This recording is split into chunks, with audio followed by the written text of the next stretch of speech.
Let's go. What a lovely day! Annie, there's a whole world out there. Jump in. Can you dig it? Yeah. You must always pay strict attention. I was just completely enamored by it the entire time. Dude, he did not have to go that hard. I know, man. Isn't it wild? The Jared Cast. So it begins. Hello. And welcome back to the Jared Cast. Woo, yay, hip hip hooray.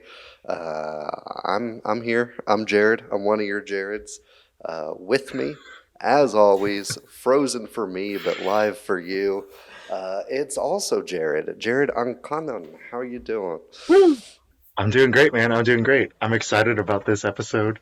We got three really interesting movies, which hasn't happened in a while.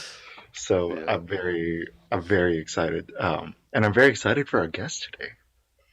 Me too. People heard 3 movies. They're like, what the fuck? What is happening? I thought they only do one movie now. No. We have a very special guest. I will give Jared the honors since he brought her here. Yeah, man. Our guest today is Pauline Urban. She's been a friend of mine since sophomore year of high school. And yeah, man, we've been talking about movies together since then. She's not a filmmaker, but certainly knows a lot more than the average person, and it's always fun to talk to about this stuff. We actually watch a movie once a week together to stay in touch and stuff. But yeah, I'm happy to have you. How you doing today? I'm good. Thank you so much for that sweet introduction. Thank you so much for having me. I'm so excited to finally be here. I feel like we've talked about doing this for a long time, and I listen to the pod from time to time, so it's great to be here. Hell yeah, dude. Hell yeah. So today is an interesting, weird topic because we're talking about campy movies. And we got 3 completely different flavors of campy movies. One of them is intentional but good, one of them's intentional but not good, and one of them's unintentional and almost good. So it's a very, very weird episode, and I'm very, very excited to get into it. But what made you, because we like to let the guests pick, so what made you want to choose 80's camp, Pauline? Well, I'm kind of always thinking about camp as a cultural phenomenon. I think it's sort of interesting as an idea of entertainment for, the masses in a way, and almost the opposite of any kind of class or highbrow art. But a lot of, movies that are categorized as camp become these wildly successful phenomenon after their initial run, and I just think that's just so cool. And I love to think about why people love these kinds of movies, and why they unlike a lot of movies that are considered films or high art, a lot of the times these campy movies withstand the test of time a lot better, despite people hating them when they first come out. So yeah, and then just picked 80's because I felt like it would be a narrow enough lens that we're not casting the net too wide, but the 80's certainly have a lot of picks. So yeah. Yeah. So today we're talking about The Last Dragon. We're talking about Mommie, Dearest, and we're talking about Evil Dead 2. But before we get into that, we have a fun little top 3. It is our top 3 fast food orders. Starting off with our number 3. Do you want to start off, Jared, or do you want or Pauline? Let's have the guest go first. Why not? Okay, I can go first. Yeah, so my I tried to pick places or orders where I only have one order. I excluded anything where I sometimes pick something else depending on how I'm feeling. And so my number 3 is Taco Bell, wherein I get a Crunchwrap Supreme and a Doritos Locos Taco and cinnamon twists, no drink. and that is my go-to Ooh. order. And it's so much food, and it's so satisfying, especially when I'm really hungry, to just get like this really greasy, really salty food, and then to like end it off with some really just like airy, crunchy, sugary deliciousness. It's the perfect I'm really hungry food, and it's the perfect drunk food. Where Yeah. like if I'm even slightly intoxicated, I'm beelining it to Taco Bell, especially because I don't have to think about my order. It's like so ingrained in me that I know exactly what I want when I go, and I Yeah, love man. it for that as well. I think that's a bold choice going with all that without a drink. No Yeah. drink. I don't like Mountain Dew is the obvious drink, but I don't love Mountain Dew or Baja Blast. Like I just don't like any of their drink options, and so I'll just drink water. Okay, that makes sense. I thought you were just Fair going enough. no water, and you're She just just going goes- from the Dorito. she just goes dry. No, I almost always have water. Yeah. She pounds a packet of hot sauce between bites to keep Yeah, that's her my lubricated. that's my drink. That's how I'm keeping hydrated. Oh man, that's great. If it ain't broke. Jared, go with your number. I would love to. And we're gonna venture east, but stay in America because all this shit's as American as it gets. With Panda Express, I did a similar Ooh. route. Initially I wanted to do orders that I like change something, like something that I like spice it up and make it my own. And then I realized I'm boring and I just get whatever they have on the menu. So I scrapped that idea. And I kind of took a similar direction as Pauline. These are all my pretty set orders, at least like 90% of the time. And so with Panda, we'd go half fried rice, half chow mein. Why not have best of both worlds there? You got to get orange chicken. I feel like I'm just obligated at that point. And then I'm a fan of the Kung Pao. I'm a slut for a zucchini. And so you throw that in anything and I'm there for it. And so just the right amount of fake spice that I need, and I'm a happy boy. Cool.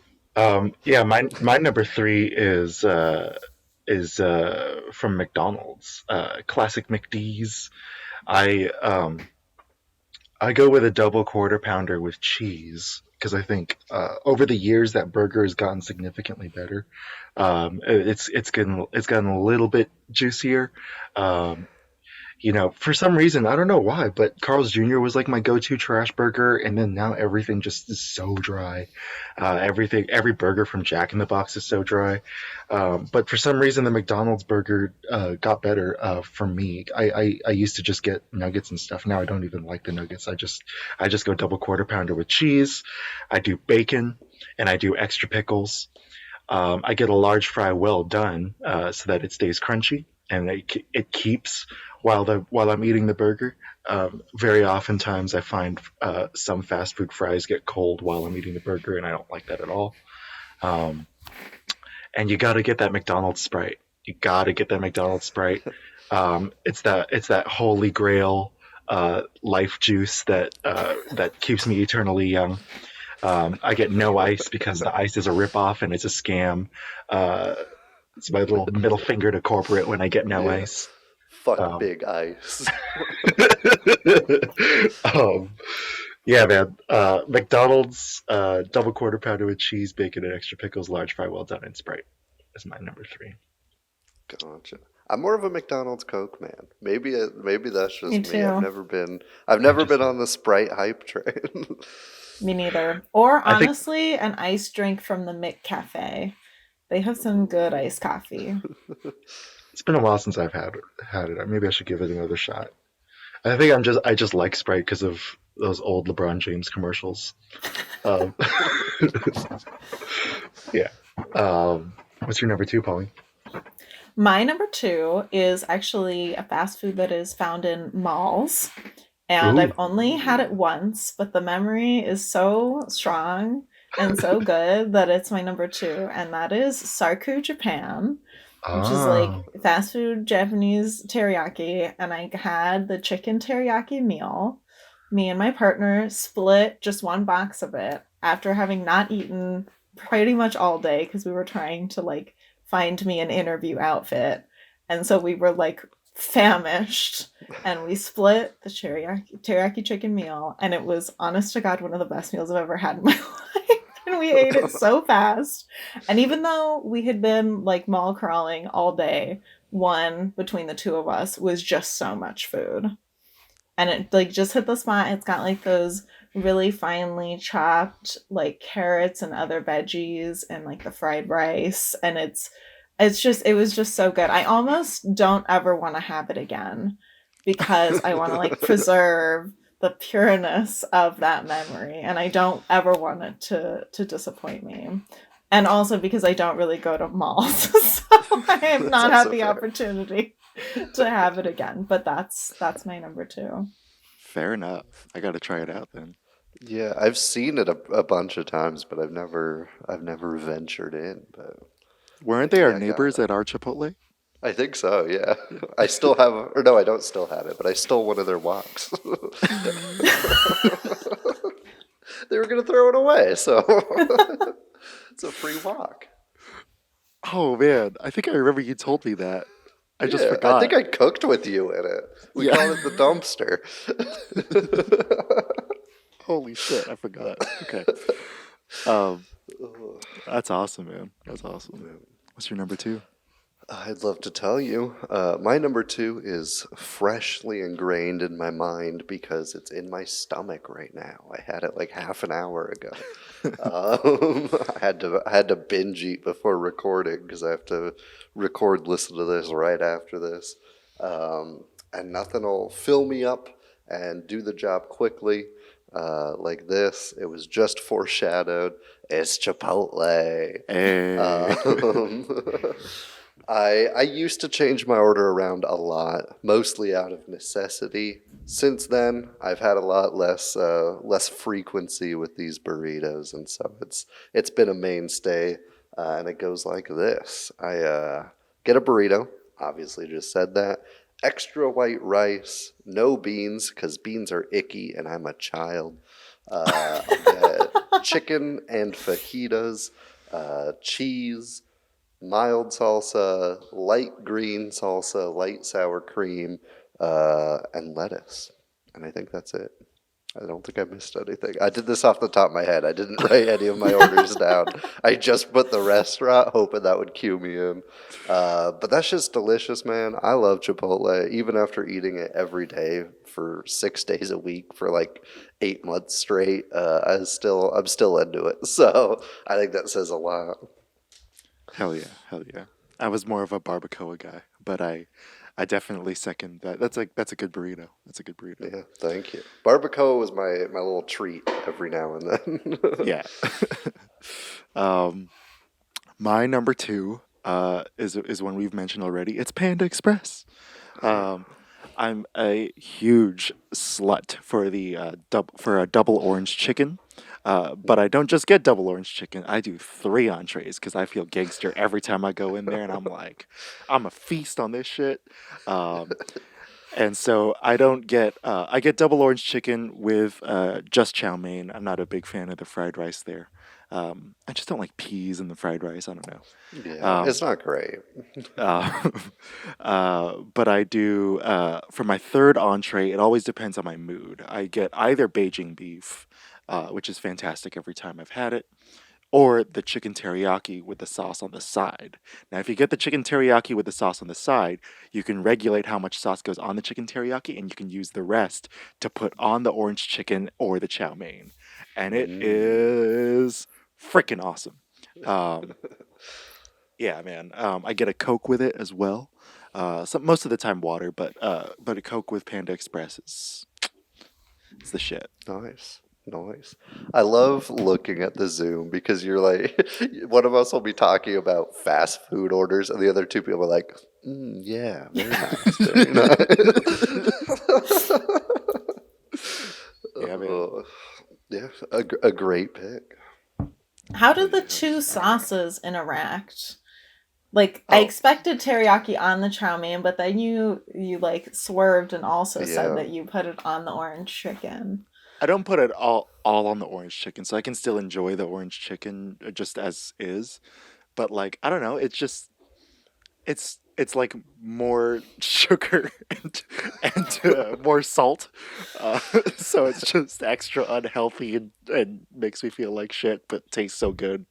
Um, yeah, yeah, that's pretty much Yeah. the main Fair thing. enough. I'll have to try that next time. Next time I'm there. Yeah, it's definitely good with the chow mein. Like it adds something else, something magical to the chow mein.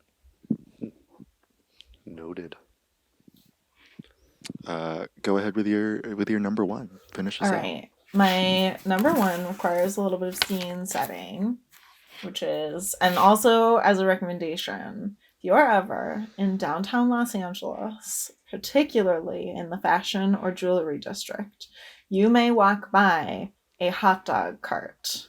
And these hot dog carts sell something called a rat dog, which is a hot dog wrapped in bacon. Yes. And then they also have like this like mixture of like grilled peppers and onions and jalapeno and just like whatever's on the grill. So you get the bun, rat dog, all the peppers, and then they also will make like a chunky guac. And so chunky guac, and then you get a Mexican Coke to go with it.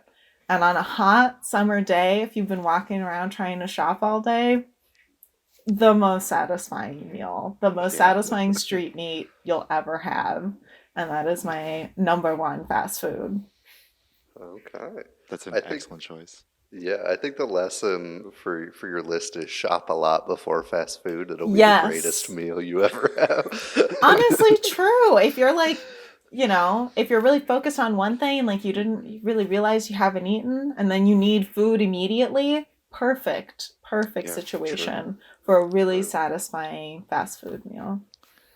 I've only had those like post concert because like every concert that I go to, there's like an army of them out there, and so I just find the one with the shortest line. Yeah.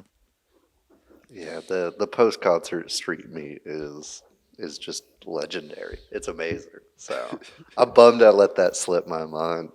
So it's not my number one. Unfortunately, it might actually dethrone the number one had I thought about it, but I'll stick to my guns for now. We're going from one of Jared's places of business to another, at least former places of business, with Chick-fil-A. We're getting some homophobic chicken in here.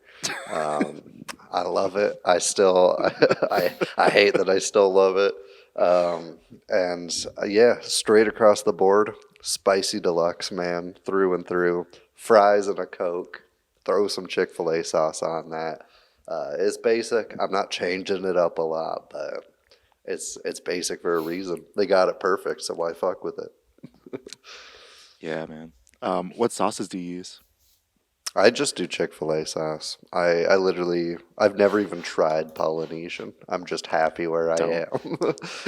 Polynesian No. is so shitty. I don't know why people do that shit. Everybody's obsessed with it. Because they're stupid. No.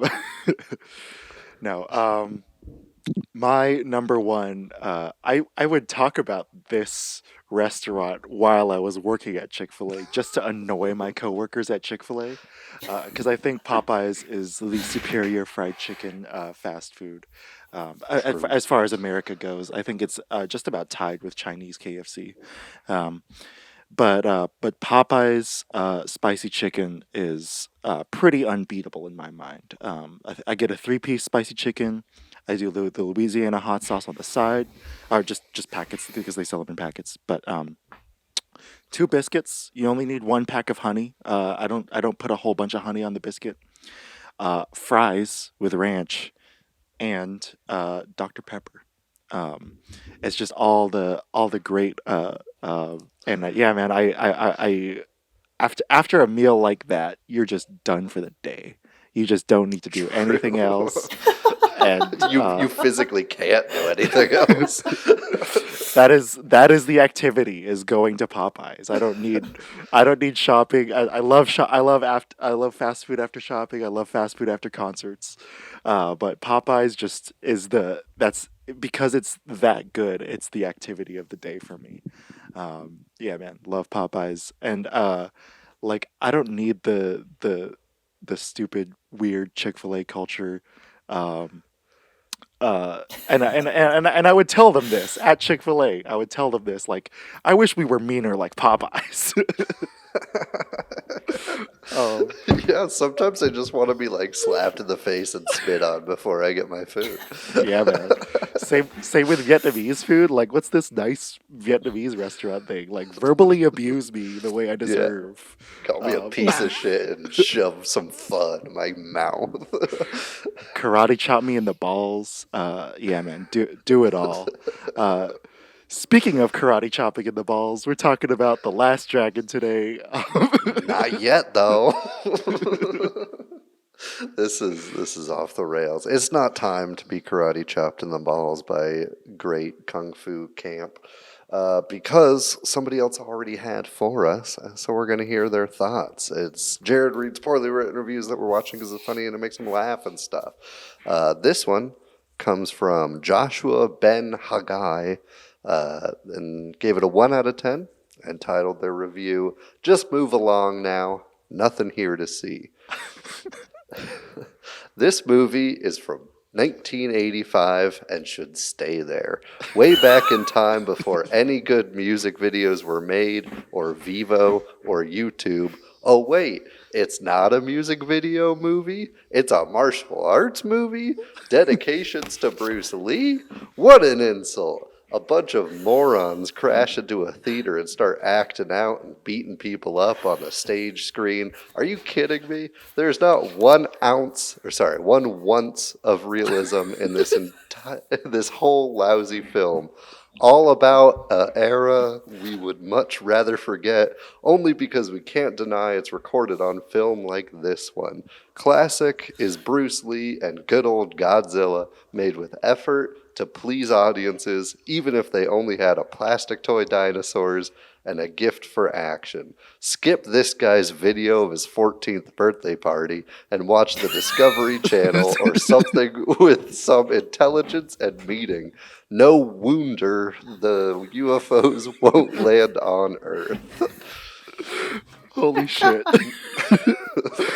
I like how he said before music videos, but 1984 is Thriller. Like, yeah, one of the biggest times for music videos. Stupid. That's the plot of the movie, is that there's music videos. Amazing. Yeah. What's this person's name? Joshua Ben Haggai. Joshua Ben Haggai. We got to look out for this guy. This guy and Quinn Chow. That guy is doing well. Yeah, man. Yeah. I'm assuming that our good buddy Josh is not Asian or black, because most of the Asians and black people in my life have told me over and over again to watch this movie and shown me so many clips from it, and it's kind of just been on TV in the background, and I've seen pretty much the whole movie before this, but I've never like watched it all the way through. But yeah, The Last Dragon's like always been a part of my life. It's interesting, being a fan of martial arts movies, being a fan of kung fu movies, and fan of 80's movies growing up. This one like checks off all 3 boxes, and I'm glad I finally we talked about 80's camp, because I can finally pick it. I can finally watch it all the way through, and yeah, man, I adore this movie. I think it's an absolute train wreck, but I love every second of it. I think Show Nuff is one of my favorite villains now.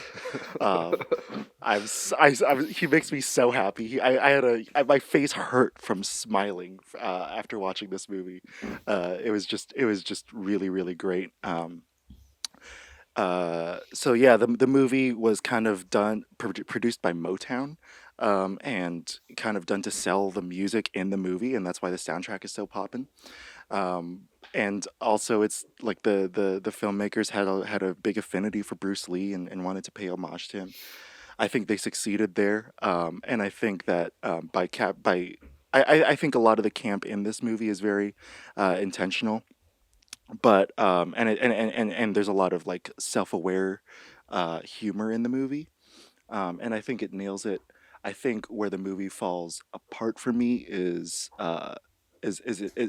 does get pretty sexist for a lot of it, and naturally so for 80s movies, but this one was just a bummer because you had Vanity in her prime, and they did nothing like great with the character. So I was a bit bummed by that. So it's not -10 territory, but because of the strength of Show Nuff, because of the strength of the soundtrack and the cheesy kids screaming their heads off and punching and headbutting dudes in the balls and tripping them and making and doing tabletop tripping them and stuff like that. Like I still love this movie. I still enjoy it a lot. I'm gonna give it a -7.9. I think it's a very solid watch. I can't wait to watch it again. It got me really hyped and lifted my mood out of because I watched it back to back with Mommie Dearest. So it definitely helped digest the whole thing. And yeah, like as a fan of Bruce Lee, as a fan of kind of cheesy 80s shit, like I like it. Yeah. Yeah. I'll kick it around. Let's go to our guest today. Let's see what Pauline thinks. So I had not heard of this movie at all and went in completely blind. I'd only seen the movie poster, and I was not only not disappointed by the campiness, but at every turn I was just like, oh my god, why Bruce Lee and then El DeBarge comes on screen, and then I feel like every beat of this movie I was just like, what's going on? Which is, I think, is something I really enjoy in like a fun sort of just romp of a movie. I think the opening montage being like incredibly homoerotic, despite the fact that it's only one man.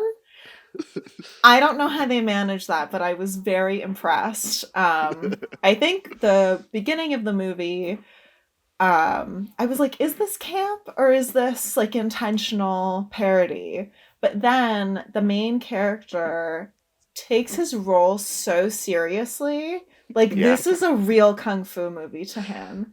And I feel like as the film progresses, all of the other actors start to match that energy. And so by the end, I am also convinced that this is a serious kung fu movie. And so I feel like it starts sort of almost tricking you into thinking that like it knows how silly it is. But by the end of the movie, I'm like, no, this is camp. This is serious. They mean absolutely every word in the script. And I love it. I am right there with them. And I thought it was such a fun, weird movie with amazing costumes. I mean, that you could have, this is one of those movies where the set could be bare and the costumes would tell you absolutely everything you need to know about where you are, what time period it is, who the character is, despite the fact that they were like so over the top and crazy.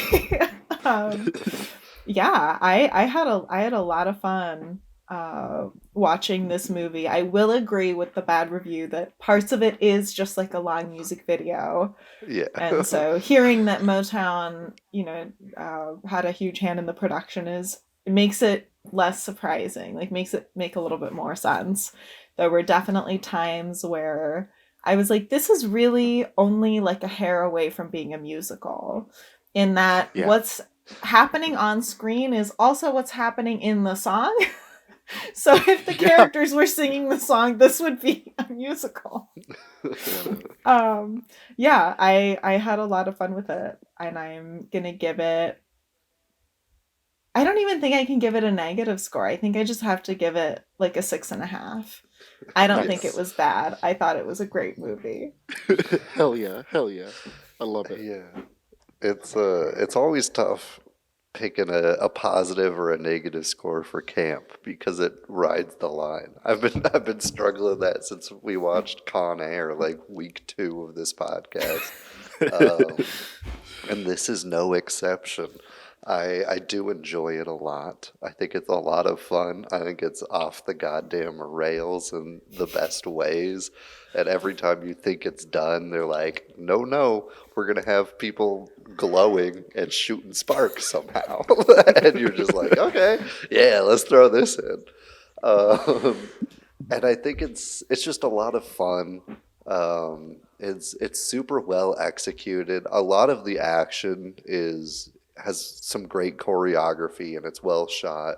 I do think it gets to that point pretty late in the film. I think the first act, especially some of the kung fu scenes, every hit is hidden. Everything looks kind of shitty, but you get away with it because the whole movie looks kind of shitty, and I mean that as a compliment because it's fun. It's more fun if it looks kind of shitty. Yeah. But that said, like the performances are great for what they needed to be. I think Shonuff is a fantastic antagonist.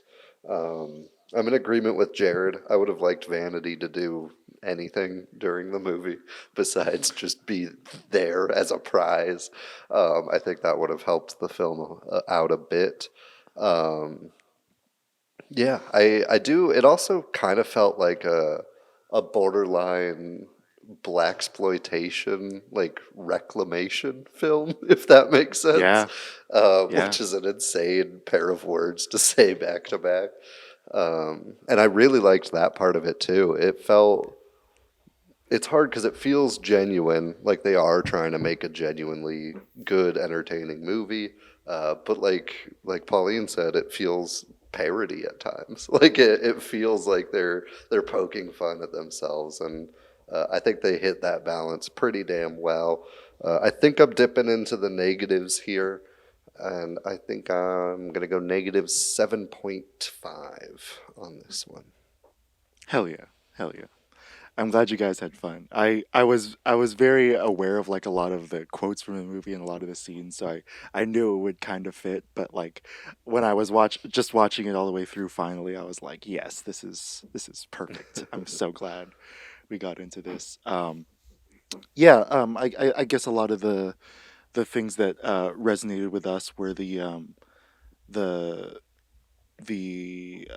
kind of self awareness of it and I do agree. I think the movie is very self-aware of its own ridiculousness. There are frequent references as well to other pieces of cinema, especially by Bruce Lee. They have straight up shots from The Big Boss, Fists of Fury, Enter the Dragon, all movies that I enjoy. And the film itself is and so there's this interesting thing of like the movie is reappropriating tropes that we've grown to love from Bruce Lee movies, reappropriating tropes, as Jared said, from blaxploitation, and turning it into something new. And and that's also reflected, interestingly too, in the story because it's the appropriation, like the both the appropriation and the sharing between Asian and Black cultures. Like I'm not Chinese and I'm not Black, but I know that Asians and Black people tend to just fuck with each other. Like we like there's the Wu-Tang Clan. There's I grew up watching like Boondocks and Samurai Jack and Afro Samurai and all that stuff, and it's just this kind of weird, interesting mix that's always kind of worked aesthetically. And so, yeah, I was wondering what you guys thought about the meta side of it and kind of the just the seeing the culture clash in the story and in the aesthetics of the film itself. Starting with Jared. Um, yeah, I think a lot of the meta comes from the roasting of Leroy, because pretty much every character just gives him shit for even knowing kung fu. Yeah. One that jumps out and touches on exactly what you were talking about the cultures clashing, is when he tricks his way into the fortune cookie warehouse to meet the master, and they're just like talking shit, but like kind of commiserating in a real fun way that pairs both the like roasting and a genuine like affinity for just each other's company. It pairs those super well, and I really appreciated that. Yeah, and I think the total like tonal pairing of a black film in Harlem and a kung fu film works perfectly, especially for the time period, because we're coming right off the blaxploitation of the 70s. Kung fu films have like just kind of peaked a little before this, and so that we're seeing the clash of these two genres that don't get enough shine for general audiences, and then just pairing them together seems like kind of a natural fit that you wouldn't expect on the outside until you actually get to see it. Yeah, I think sort of coming into the movie and like its opening scenes, like they're all in the theater, I definitely took note of the fact that like all of the extras and like cameo characters are very racially diverse. So I Yeah. think it sets itself in this kind of, I don't want to say like post-racial society, but it's Right. definitely, you know, sending a message of like everyone exists together in this hypothetical Harlem, but then the main characters are in a way, you know, defined by their race and their gender and all of those types of things. So I thought that was an interesting sort of clash between you know, sort of the world that they're living in and then like the actual conflict in the movie, and kind of similarly like thinking about how this film very deliberately places itself in pop culture with its like direct references, like this is, you know, hypothetically in our universe, but then it's like right so wacky and kooky and like, you know, things happen that don't happen in real life, and so there's again sort of this separation of the two things. And I think that's also highlighted really well in the main character, who is black, but who clearly is not in his own culture, right? We get the sense in the like opening two scenes where he's like training with his master, and then he like walks out of, you know, his little training area as if this is like the first time he's ever been in Harlem, despite the fact that like we later see his family and, you know, his younger brother, and he still has a Harlem accent, but like the words that he uses in his slang are very, you know, alienating from the other black culture that's established in the movie. And so I just thought that was just an interesting commentary. There's a lot of juxtapositions in this movie between like culture as it's depicted in one way and sort of the separation of that in another way within characters, within the main cast and the background cast, and also within like the world that the movie tries to set versus the world it's trying to sort of place itself in being our world. So I thought there was a lot to sort of dig into when it, especially when it came to race and culture in like, you know, a movie that isn't, you know, isn't Like it's putting not itself deep. forward It's just as about yeah, it's like just a silly movie. But yeah. Yeah, it kind of reminded me of Rodgers and Hammerstein's Cinderella in that respect. Like, literally, it's not post-racial. We just don't give a shit about the skin Very color. that. Yes, Yeah, very that. Yeah, and yeah, that's there's a lot of 80s, especially like late 80s, you know, sitcom type of movies and TV shows that kind of do that, where it's not really addressed, but it just is diverse. yeah, yeah. Definitely, I agree with both of you, and I also noticed, like they also reflect it in his family. Like it's been there since he was born. His dad is a black man in Harlem selling pizza, with a slogan that uses an African American slang, but he's selling Italian food, Italian American food. And then also, like, Sho'nuff says, "Kiss my Converse," right? He doesn't say "kiss my feet." He says "kiss my Converse." And at the time, like, Converse was like, you know, this movie was being filmed as Michael Jordan was just introducing, but like right before Michael Jordan paired with Nike, and so Converse was like the NBA shoe. Like everybody was wearing Converse.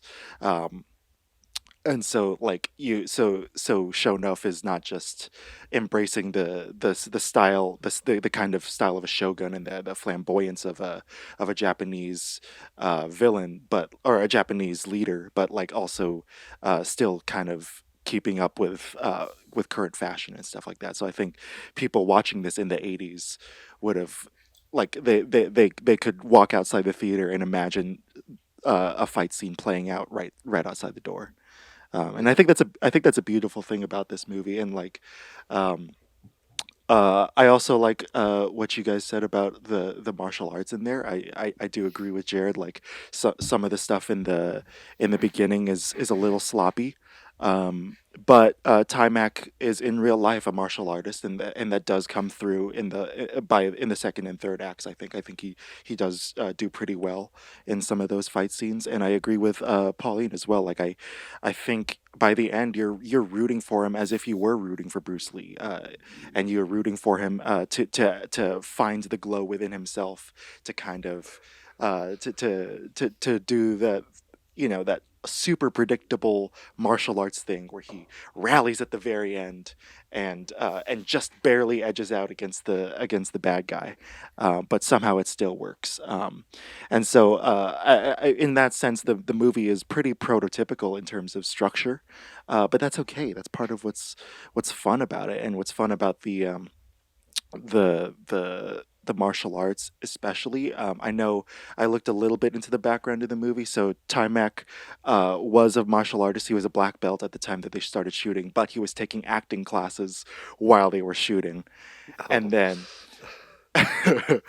and then Julius Carey, who plays Shonuff, was a seasoned actor, but he was learning martial arts while they were shooting, and so the two of them clashing at every scene. I think that's why the choreography is a lot more interesting when the two of them are together.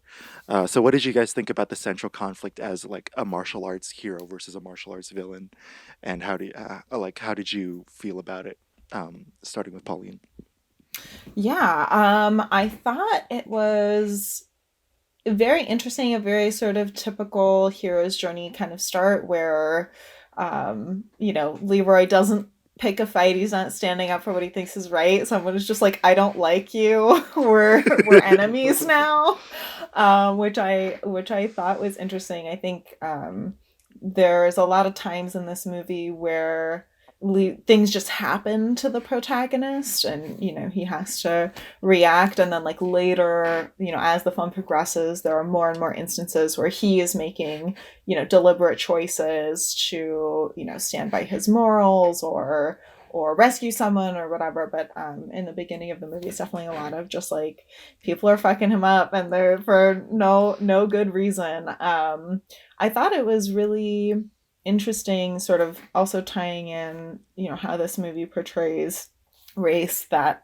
there's already this existing rivalry between Shonuff and Leroy, which is then exploited by the white villains of the film. Yeah. Right? They come in and they're like, you're already pitted against each other, and now I'm going to use this to my advantage. Which they think, I don't want to read too much into a silly, campy movie, but given that this is, the 80's and all of the things that were happening historically with race and protests and everything at the time, I don't think that can be ignored as like this is what happens, when there's already contentions and disagreements within the Black community. Then it's so easy for someone who's rich and white and wants something for themselves to come in and exploit that. And I thought that was something that you don't see a lot in just your sort of basic kung fu movie, and also surprised me in terms of like when they introduced two villains. I was like, where's this going? Like, are they gonna team up together even though they've never met? Like it was a nice a little, I guess, not a twist, but something that like pleasantly fit together once it was happening on screen. Yeah, what you're describing. Have you guys seen Fists of Fury with Bruce Lee? No. It's literally that. Like it takes place in China during Japanese occupation, and the Japanese are pitting Chinese martial arts schools against each other. and Bruce Lee is very passive. He doesn't want to fight, but he's got this fury inside of him, and he's struggling not to let it out. Yeah, and that's also every plot of every episode of Kung Fu. I haven't seen every episode of Kung Fu, but I've seen, I think, season one. And yeah, it's a passive protagonist who, like, outside corporate forces, uh, mostly American, mostly Western, mostly white, interfering and causing conflict with other minority groups. Um, but Jared, what part of the martial arts resonated with you? Um, I I really liked how much of a kabuki influence there was on Shonuff. Like Yeah. his entire body language, the way he kind of like slowly like glances around and stuff, it's Yeah. very kabuki, which is such a bold choice for them to do for that character, and I think it paid off extremely because it's just the antithesis of Leroy. He's all calm, collected, no chauvinistic tendencies or anything. And so just the having that foil was super nice to see, and also a great homage to like traditional roots that the genre has. And I thought that was just a fantastic execution. Um, and I'm not a huge martial art film guy. I need to watch more, and we need to do a just straight kung fu movie, because between this and Everything Everywhere, I'm back on the hype train that I want it injected into my veins. And so I didn't pick up on a lot of like what you just said, how that's a plot line that you see in kung fu movies and in Bruce Lee movies. And so a lot of the references and beats that they share with the genre kind of went over my head. Um, yeah, that's that's about it. No worries, man. No worries. It is interesting, though, that you mentioned the conflict between Shonuff and Leroy being the highlight for you, and I think the filmmakers do something really interesting, which is they kind of let it be subliminal, because the last dragon token that he removes from Leroy's the patch that he removes is both yellow and red, and their glows are yellow and red competing. And so I thought that was really fun and cool, and I didn't notice it until like you just talked about it. Talked Yeah. about their conflict and them as foils. Yeah, and it's also super cool that the catalyst for Leroy to like really take action is like the children that he teaches. They're always like, "Hey, like fucking step up, like do it for us if anything." And I think that that's a real great motivator. Obviously, he's pushed over the ledge with the kidnapping of Vanity, but I just think it's cool to see people that he's trying to put his mark on leave such a mark the other way, and have that be the thing that really guides him to overcome Shonuff.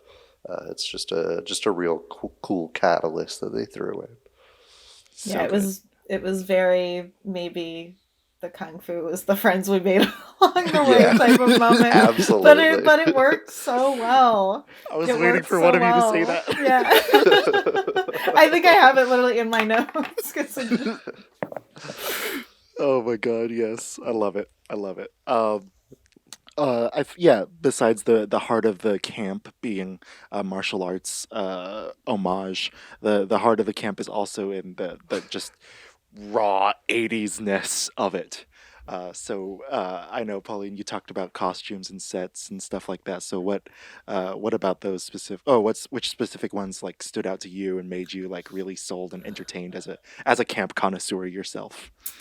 I think the villain's lair with like the weird fish tank, and there's like silver pipes, and it's very like holographic. It was to me a very Austin Powers villain. Yeah. But like the room was so small, or at least the way that they depicted it was so small. So there was like a ton of people in this like tiny little villain's lair trying to like walk around this giant I thought all of Angie's costumes were wildly campy. Yeah. Her hair, that first shot we see of her where she's got that like plastic pink triangle and like the crazy Cyndi Lauper hair Yeah. was great, and definitely makes me think that, you know, someone in Motown was like, I hate Cyndi Lauper. I want It actually her to look was. exactly It was actually based like off that. Cyndi Lauper. Like it's, and like as soon as you see the music video, like it cements that reference as being exactly what they're trying to call out, which I thought was really fun. I mean, Shonuf's costume with like the, you know, the sort of, again, speaking of cultural clashes, like the like sort of football pads, but they're made to look like, you know, a samurai's armor, and then the shutter shades. So good. The fact that him putting it on to end the conversation every time when he walks out was so good and so theatrical. Yeah, I think a lot of the hair, especially, it was like 80's but more bigger, crazier. Yeah, I thought pretty much all of the costumes. Oh, the when they go to the fortune cookie factory, all three of the little minions, especially the guy with like the mesh shirt and big ass belt buckle and leather pants. Hello, so good. Where are you going? Are you at work? They're at work and he's dressed like he's going to a sex club. So good. And then like one of the other guys just in like a t-shirt, jeans, and one of those like 80's caps, and you're like, how are you all friends? Yeah, so I thought the costumes did a really good job of just like really hammering home exactly who each character is and what you're looking at. Like they go into the pizza shop and mom and dad are wearing those like striped chef's hats and like the bright green aprons. Yeah, all very camp and definitely contributed to the campiness of it. Like I definitely see people like dressing up as the characters to go see this movie. Yeah. Hell yeah. I know, Jared, you're a big 80's music guy. So which part of the like the 80's camp, like how did the 80's music like drive home the camp for you? I think it was flawless. The like borderline parody of Soul Train that they have, that's like kind of the centerpiece of that is impeccable. Just like everybody jumping on stage and just like doing this. They all look completely different. There's no like coordinated outfits or anything. It's just a bunch of dudes off the street and stuff. It's just always a fun vibe. Like even when it's not over the top like this, because it is always over the top like this. That's just how it goes. So I was a big fan of that reference. I think it was super well executed, and even like down to the pickiness that they had of like what we're actually going to air on the show. Like they're not going to put shit music out there to appease the wallets of the world. And I think that was just a fantastic like nod to obviously a big part of this film with Motown, but also like kind of a love letter to preserving it. And it kind of made me sad that it's not preserved. Like there's literally no music television anymore that's good. And so I thought that was just fantastic to see. And I think it pairs well with a kung fu movie because they'll have a battle, I guess. I don't know, a big fight, a group fight on that same dance floor. They'll still like, the coordination looks the same in a wide shot, but they're just kicking the shit out of each other. And then some of the kids like doing dance moves and kicking somebody in the head as they get up. It just paired too perfectly, and it helped that final fight have such a big payoff.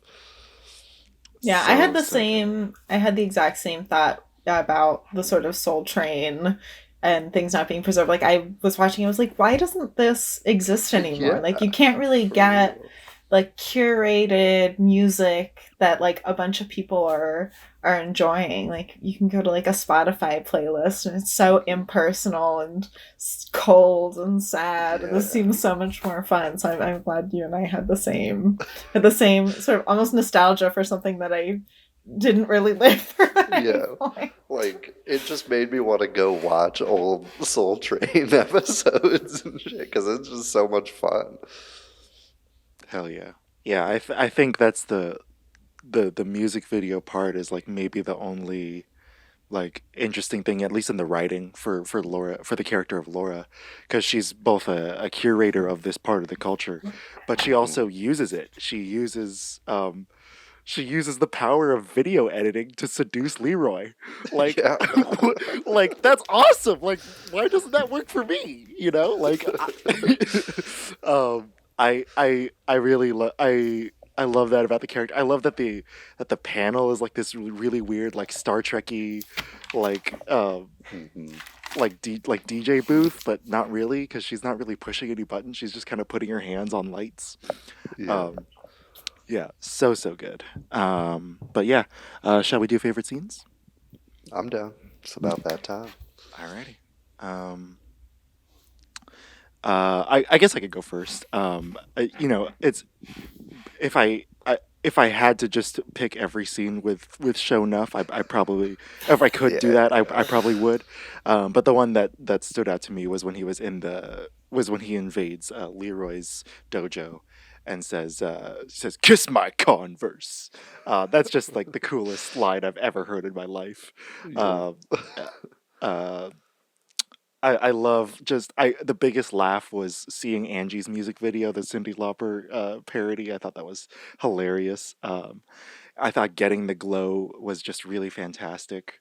The second biggest laugh I got was the pizza disguise, where he's this black dude who talks like an old Chinese man, but he's trying to disguise himself by sounding more like a stereotypical black dude, and I thought that was hilarious. I was dying. And then the Asian guys see right through it, and they're immediately like messing with him. And then seducing Leroy with the power of video editing was pretty awesome. Yeah, can't go wrong there. Pauline, what were some of your favorites? It's one of those movies where I can't tell what is 80's slang that's just died out and what was just made up for this movie. Like at one point, one of the master's minions says, "No jive coolies." Is that something people or like people in TV shows would say, or did someone just make that up? Another thing I really liked is one of Shonuff's minions only talks in rhymes. Yeah. He speaks in a rhyming pattern, and it's again just so silly, and I don't know if it was it must have been intentional, but it's one of those things that kind of like took me back in how unprepared I was for it to be just so random, but it also works really, really well. But I think my favorite scene is Laura's confrontation with the producer, where he's like, "You will play this," and she's just like sassing him right back, does not care that he's gonna straight up murder her if she doesn't do this. And I wrote in my notes, just Laura is for real fierce. That's how I felt. She was like the only genuinely like cool, smooth character in this whole movie. It's great. Yeah, honestly.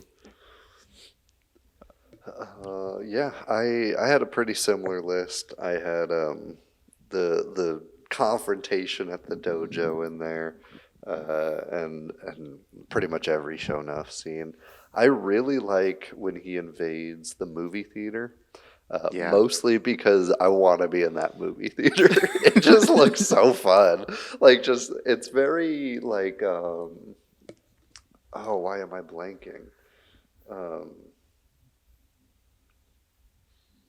Tim Curry, the famous Rocky Horror Picture Show. Yeah, Rocky Horror Picture. I was like, why can't I remember? It's very like Rocky Horror, like The Room type screening where everybody just like shouting shit and making fun of it, which is always a good time. And I think we need more of that. And so seeing that and then like the theatrics of Show Enough was fantastic.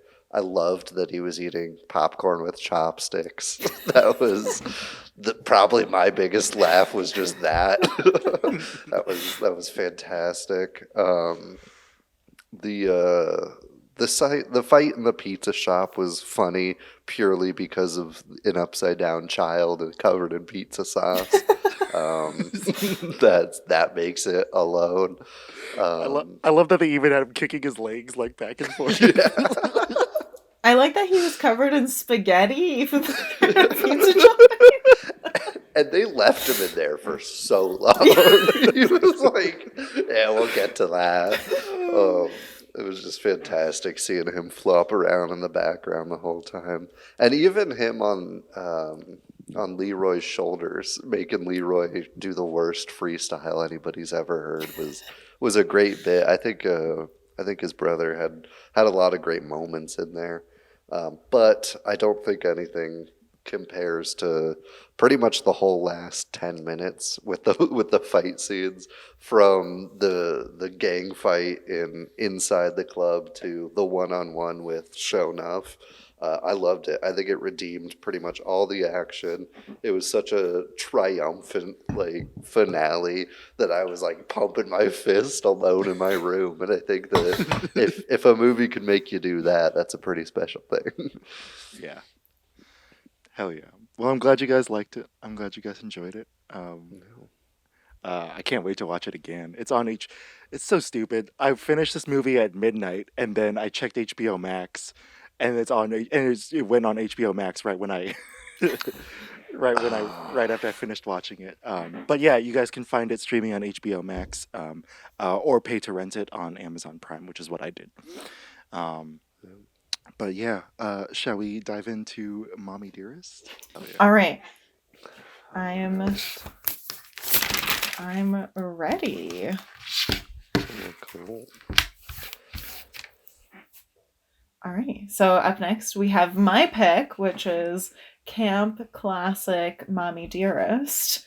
Jared, do you want to start us off with a bad review? I would love to. I was just about to rudely interrupt you. I was waiting for a good moment, and then you called me out, and I respect that, honestly. Yeah, I would love to read you a bad review. This one is too long, so strap in. This time for Flak Jacket, giving Mommie Dearest a 1 out of 10, as per usual. Calling this review Caterpillar Eyebrows and Crappy Acting.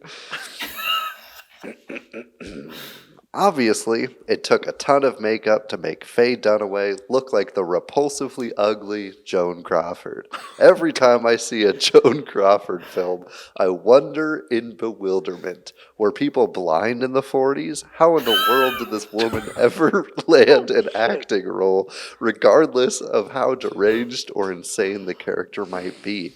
Just Google Joan Crawford and hit images. You'll see some of the most frighteningly ugly portraits in the history of Hollywood. Was this before they invented tweezers? Did makeup artists think half-inch thick eyebrows would make her look more demented, as if that was even possible? Then you watch this film and find out the real-life Joan Crawford was a complete mental case. I guess that explains the fact that her face could shatter a mirror. Also explains the demented characters she played were not a matter of acting, just being herself. If you're crazy to the bone and ugly as a steaming pile of dog feces, then playing that type of character requires no acting skills. Just show up on set drunk, you just use a magic marker to apply fake eyebrows, and just be yourself. Then, when you get home, you can abuse the hell out of your daughter. If there was any justice, Joan Crawford would have died of old age in jail. She had no talent, looked like Satan took a dump on her face and beat her with an ugly stick. She treated her kid like an animal and couldn't act her way out of a loosely tied Walmart bag.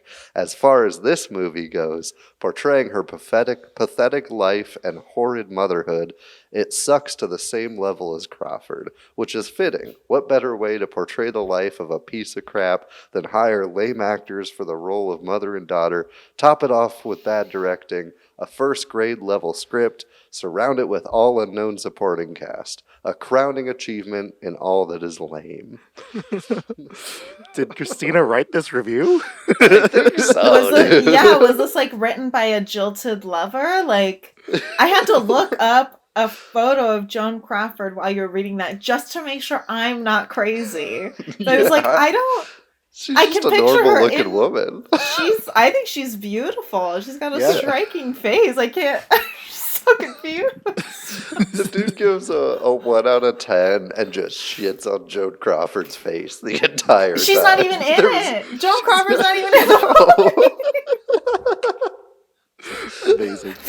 Oh my god. Thank you so much for finding that. That was a true gem of a review. Yeah, it's my favorite part of the podcast. It's pretty great. I really enjoyed that one. All right, so Mommie, Dearest is a film from 1981 based on the autobiography of Christina Crawford, Joan Crawford's daughter, of the same name from 1978. Stars Faye Dunaway as Joan Crawford and Diana Scarwood as older Christina. To give some background on the Crawford family situation, Joan Crawford adopted 4 kids, and 2 of which were written out of her will for, quote, reasons that are known to them. So the other 2 kids inherited all of her money. And then, like, a year after her death, her daughter, Christina Crawford, wrote this scathing, autobiography or memoir about her mother being horribly abusive, that sold like crazy, but had very mixed reviews, as you can imagine. The sort of Hollywood darling that was Joan Crawford being slandered by her daughter, who was written out of her will. Did not go over well in a lot of ways. And so then this movie is based on that, though Christina Crawford has said that this movie is entirely fictitious and that she doesn't endorse anything depicted in the film. So they're not, as far as I know, they're not a 1-to-1 reproduction.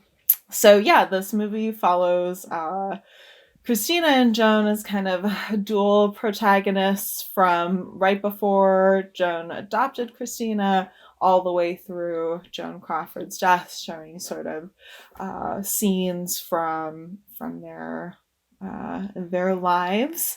And so the reason I picked this movie is this movie is like queer history 101. Like, if you quote this movie to an older gay man, he just line after line after line from this movie. It's been parodied on Drag Race. It gets quoted all the time. And so I was like, I gotta get in and make sure I know what this is all about.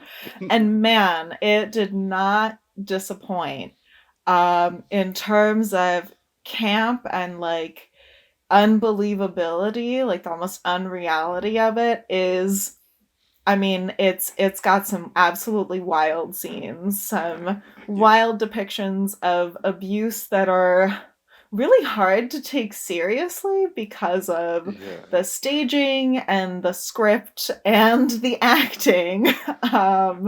Make it really hard to take what would in another movie be like horrific scenes of someone abusing a child, but in this movie you just laugh because it's just so ridiculous. And like there are times when it kind of like lulls you into the sense of thinking that like it's a normal biopic about like a very unhinged person, and then Faye Dunaway's like body acting just absolutely shatters the illusion. Like her face will be there, her voice will be there, like I'm in it, and then she'll start doing some weird jerky movements. You're like, oh god, what's happening? Yeah, this movie really has it all. It's got elaborate sets and costumes. It's got some really bad child acting. It's got a script that is quotable for days and days. And I think everyone should watch this movie. I think everyone should have to bear witness to what happens in this film. Yeah, and I'm gonna give it a solid -5. It's bad, and so it gets into the negatives, but I'm not sure that it's so bad it's good. So it's a middle of the road -5 from me. Yeah. Fair is fair. Jared, what were your thoughts? I was very conflicted, especially going in as like Faye Dunaway's biggest fan, because Only. no, but yeah, like I, like her work is part of like my like foundation as a lover of cinema, and so this was really interesting because I could tell that she's really like trying to get to that place that's so dark it's almost ghastly, and really seeing the character for what she is, and seeing the soul of this depiction of Joan Crawford, and I think she does get there. I think she does reach it. I think there is a discordance with the director, and I think the director's kind of laziness and his and this and the weirdness of the screenplay and the bizarreness of the overall aesthetic of the film, I think, result in very like unintentional but very amazing and spectacular camp. I thought this was just a sight to behold. From I was sold at the moment she turns around and you see her makeup and her hair on the carousel. I was like, hell yeah, this is it. This movie's it. This is insane. Uh, and yeah, I definitely I I felt bad as like a fan of Dunaway, but like I also felt invigorated as someone going into a campy movie. I have been I've never seen this movie all the way through, but I have been aware of it for many years, just because of the no wire hangers scene. Like it's just it's in there, like it's just always in every documentary about old Hollywood and Joan Crawford and all that stuff, in every documentary about Faye Dunaway, like it's that scene is in there. And so I've known about this movie. I think my parents saw it when it came out and they were very disturbed by it. Um, and so yeah, it's the result of the weird clash between the direction and the intention of the performer is really interesting. It's both disturbing and campy to me. So I gave it a -6. Nice. Yeah, I don't know how I feel about this movie, and I've never known how I feel about this movie. My mom likes it a lot. She thinks it's a lot of fun, and so she would always like quote it. She would like, if she was like jokingly being a bad mom, she would make me call her Mommy Dearest and shit. Kind of psychopathic, really, but yeah, it's the reason I'm in therapy. Anyways,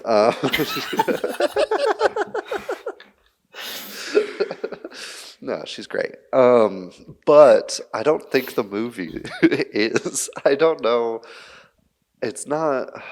It's strange to me because for me, I tend to lean camp movies that kind of know what they are, and like are kind of leaning into it. And I think that you see that in our two other picks. But this one I feel like is camp, and half the people who worked on it knew it, and the other half like were genuine. And so it kind of is like an uncanny valley type directing style where people feel like of a hostage being forced to act out somebody's like shitty play, and that's kind of what I feel like I'm watching. Like in Tropic But Thunder. that's yeah. But that said, like I do enjoy it. I think it's I'm not I'm not laughing at all the scenes that I think I should because the subject matter is so dark, but there's some that I just can't help but kind of chortle at. And then I feel bad for chortling, and nobody wants to feel bad for chortling. And so it's just a very confusing movie. It makes me feel conflicted, and I'm going to give it a -4 because I think it's almost so bad it's good, but I think it's just kind of not good. Very interesting. Very interesting. Yeah, I think to give a little bit of background, I think Jared, you really picked up on a lot of the sort of behind the scenes production issues that this film had. The script, well, the book was bought to be a movie almost immediately when it came out, and then for like 2 years it just went from writer to writer, and no one could make it work, no one wanted to do it. So the sort of some of the screenwriting issues you're seeing in there is probably in a good deal a result of that. It definitely went from one person who wanted it to be very serious to another person who really admired Joan Crawford, so trying to paint her in a much more sympathetic light, back to someone, who more was on Christina's side of the situation, and, rinse repeat a few more times. And I think that really comes through in a lot of the scenes where they're almost trying to show you why Joan is doing what she's doing. She just lost her job at MGM, or whatever the situation is. But then it goes in like such the other extreme end that it doesn't quite give you sympathy for the character. And I think I really agree with you, Jared. I think that comes down to like a laziness of the director, or what comes off as laziness, in terms of like, if you really want this to be a serious movie, I think there is a way to depict the cycle of abuse, especially when it comes to childhood abuse, that would make these like ridiculous scenes, like with the wire hangers or cleaning the floor, or trimming the rose bushes. All of those things, to me, are believably things that could happen in a domestic abuse situation. Like, they're ridiculous, but that does not seem unbelievable to me. But because of the way that it's framed, and because of the way that the plot moves, they don't seem believable in the context, or they gain this campy feeling instead of the like, oh god, this is horrible, how could this happen? Like, it just completely takes you out of any kind of commentary on like the real relationship that's happening between these two characters. Yeah. Any questions for us, or things that you want to prompt us towards, or things that you observed? Yeah, I guess one thing really been thinking about since like watching this movie and sort of digesting it is thinking about the fact that this movie has really been embraced by the queer community.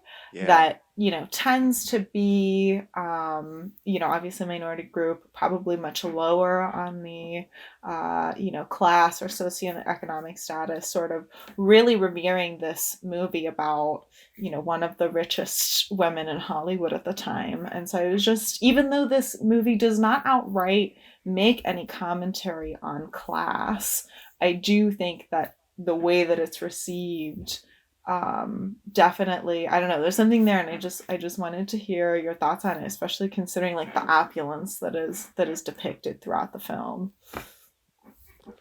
Yeah, I'm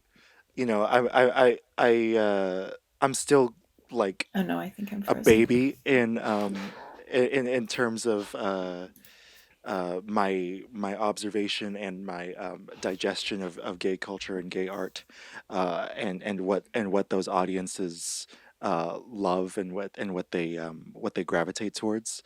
But I have noticed that, and this to every LGBT listener is going to sound so obvious, and like I noticed that gay men gravitate towards straight women who are very, very extra, and I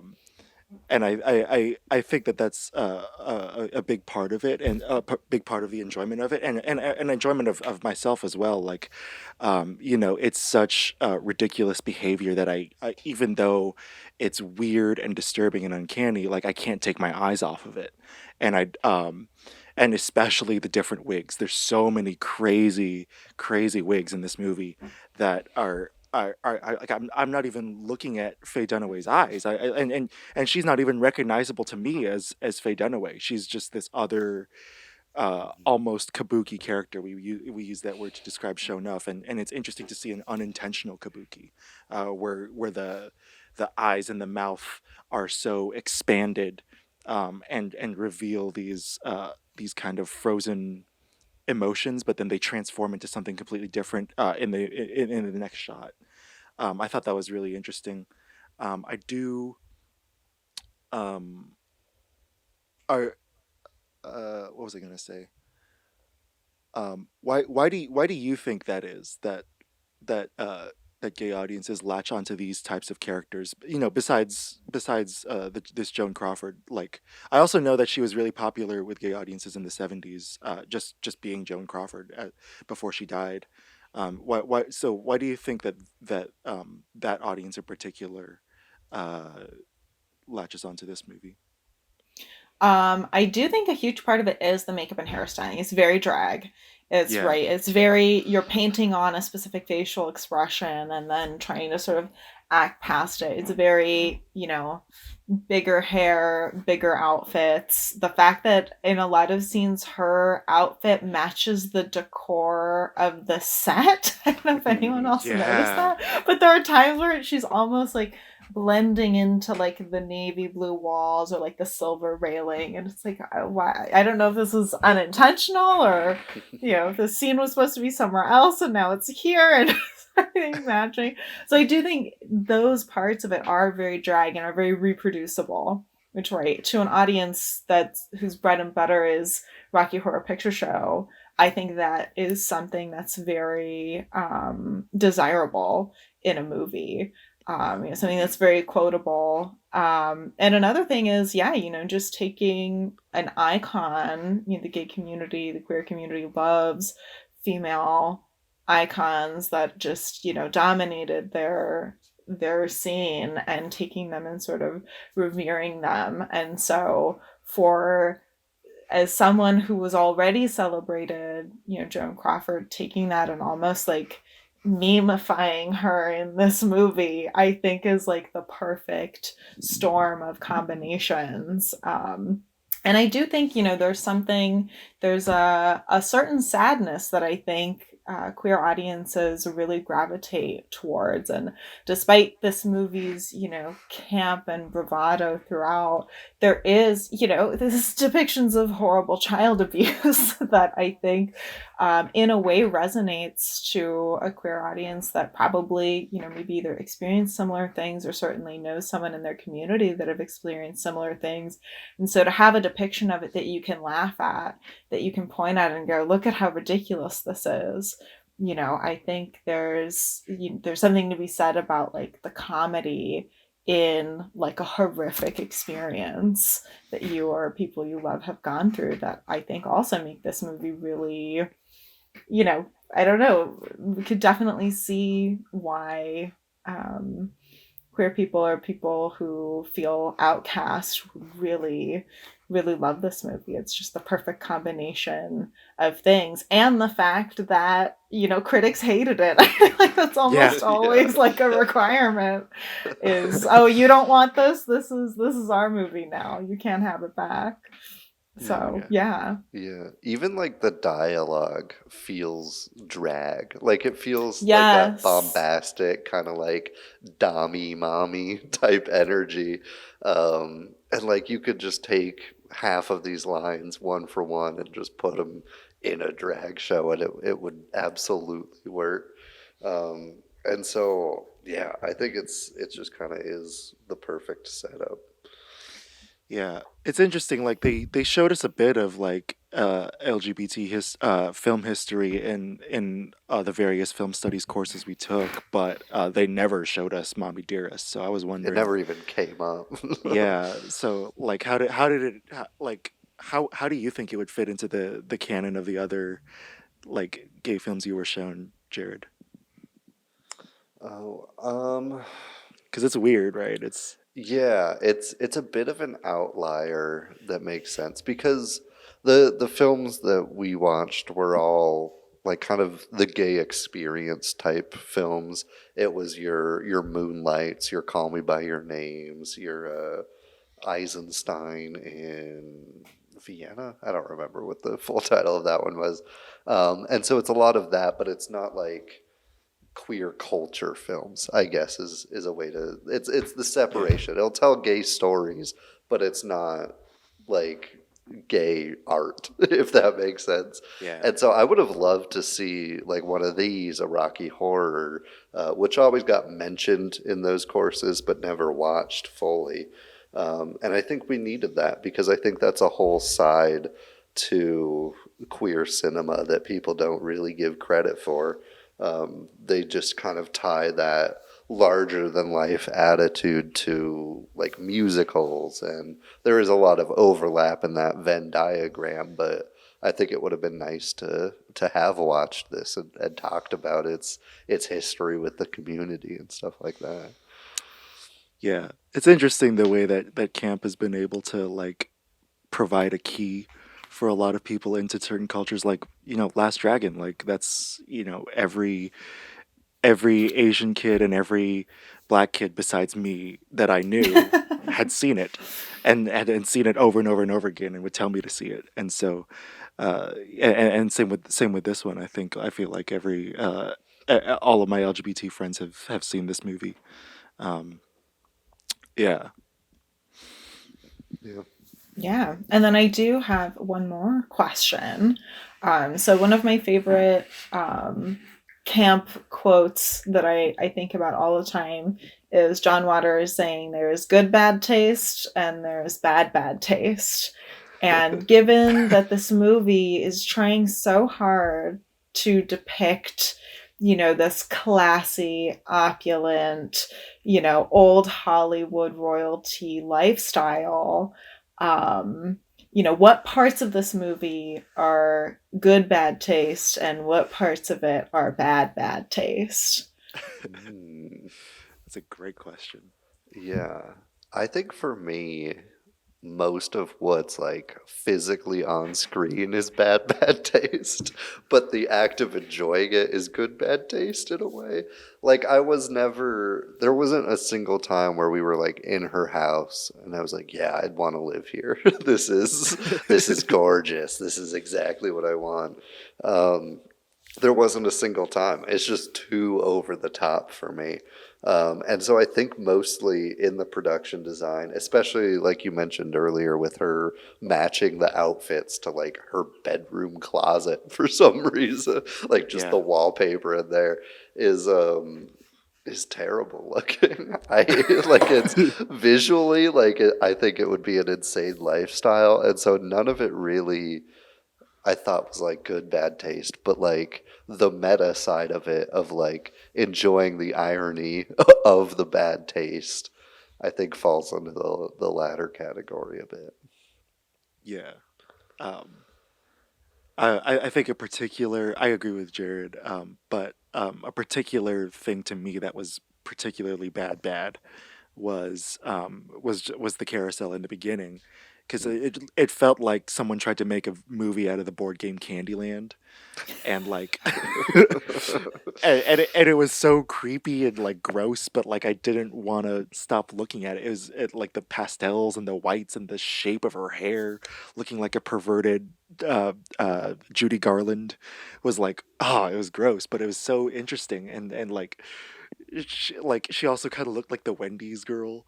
And I was like, I didn't know what they were trying to do, and but then again, there was there was actually one outfit or a couple outfits that I liked, but the one that I can think of off the top of my head is when she's talking to the board of directors. I legit I thought that was really powerful and cool, and the weird pearl brooch that's shaped like a flower. I thought that was really cool.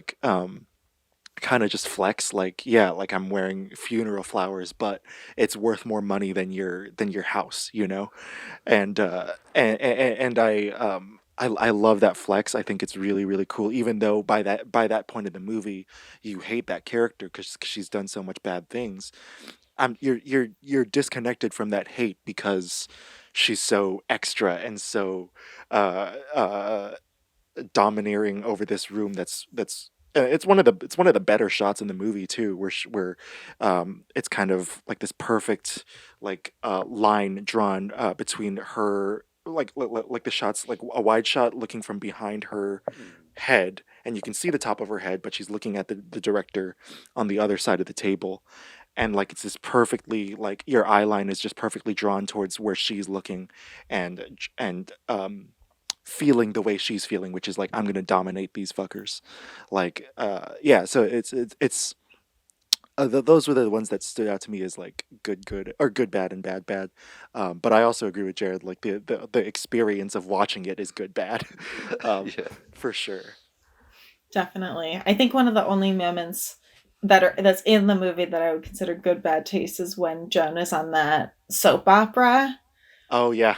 And she's trying to look at the cue cards and fumbling around. I thought that was I don't know, that was one of the only moments in the movie that I really sort of was picking up what they were putting down, and I felt the conflict between, she's one genuinely trying to help her daughter, but she's also stealing her daughter's spotlight, but it's also ensuring that she doesn't lose her job. It was one of the only times where I felt the conflict in it. And so I thought that that was one of the only moments of good, bad taste to me. And yeah, I think the costumes removed from a lot of the other stuff were really stunning. There's that costume where she's wearing that white wool with the fur lined, and the fur hat, that is stunning. But then you look at her hair and her makeup and the setting, and you're this is all together. She wore that to a construction site. To a white wool outfit to a construction site. It's incredible. I mean, yeah. So, I have to agree, especially in the house. I think everything in the house is bad. I think is too much. And it's so distracting. And I think the house could have been a character in the movie had the director, or had there been any move to make this a coherent film, because of how much detail is put into the design, the set design. But it just becomes a distraction because it's not, none of it is used in that way. I'm just thinking of those faucet handles that are weird little spheres. It's just ingrained in my mind. Yeah, and it's weird too because they almost made it a character, because there's beats around it with her destroying the rose garden and cleaning up the dirt in the first scene of the movie. And so they kind of set it up for a finishing shot of it overrun by nature or something, it's some Jumanji house, and you never get it. There's zero payoff with it whatsoever. Yeah, it's almost there, and that's one of the biggest problems I had with this movie, is it feels like a lot of just disconnected vignettes that have nothing to do with each other, where we go from the no wire hanger scene, and suddenly she's stepping out of a car at a restaurant. There's paparazzi and fans, and it's is there a time skip? Where are we? What's happening? And that confusion is not intentional. I feel it's supposed to just make sense that this is the transition.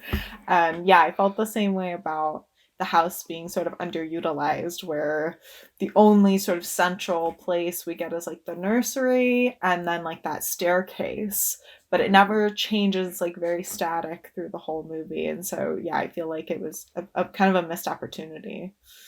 Yeah, I'm in a big agreement with the disjointed feel of it, because there's never really repercussions for her actions. I mean, this movie is obviously supposed to, with the fourth wall break, not if I have anything to say about her getting the last word, type of finale.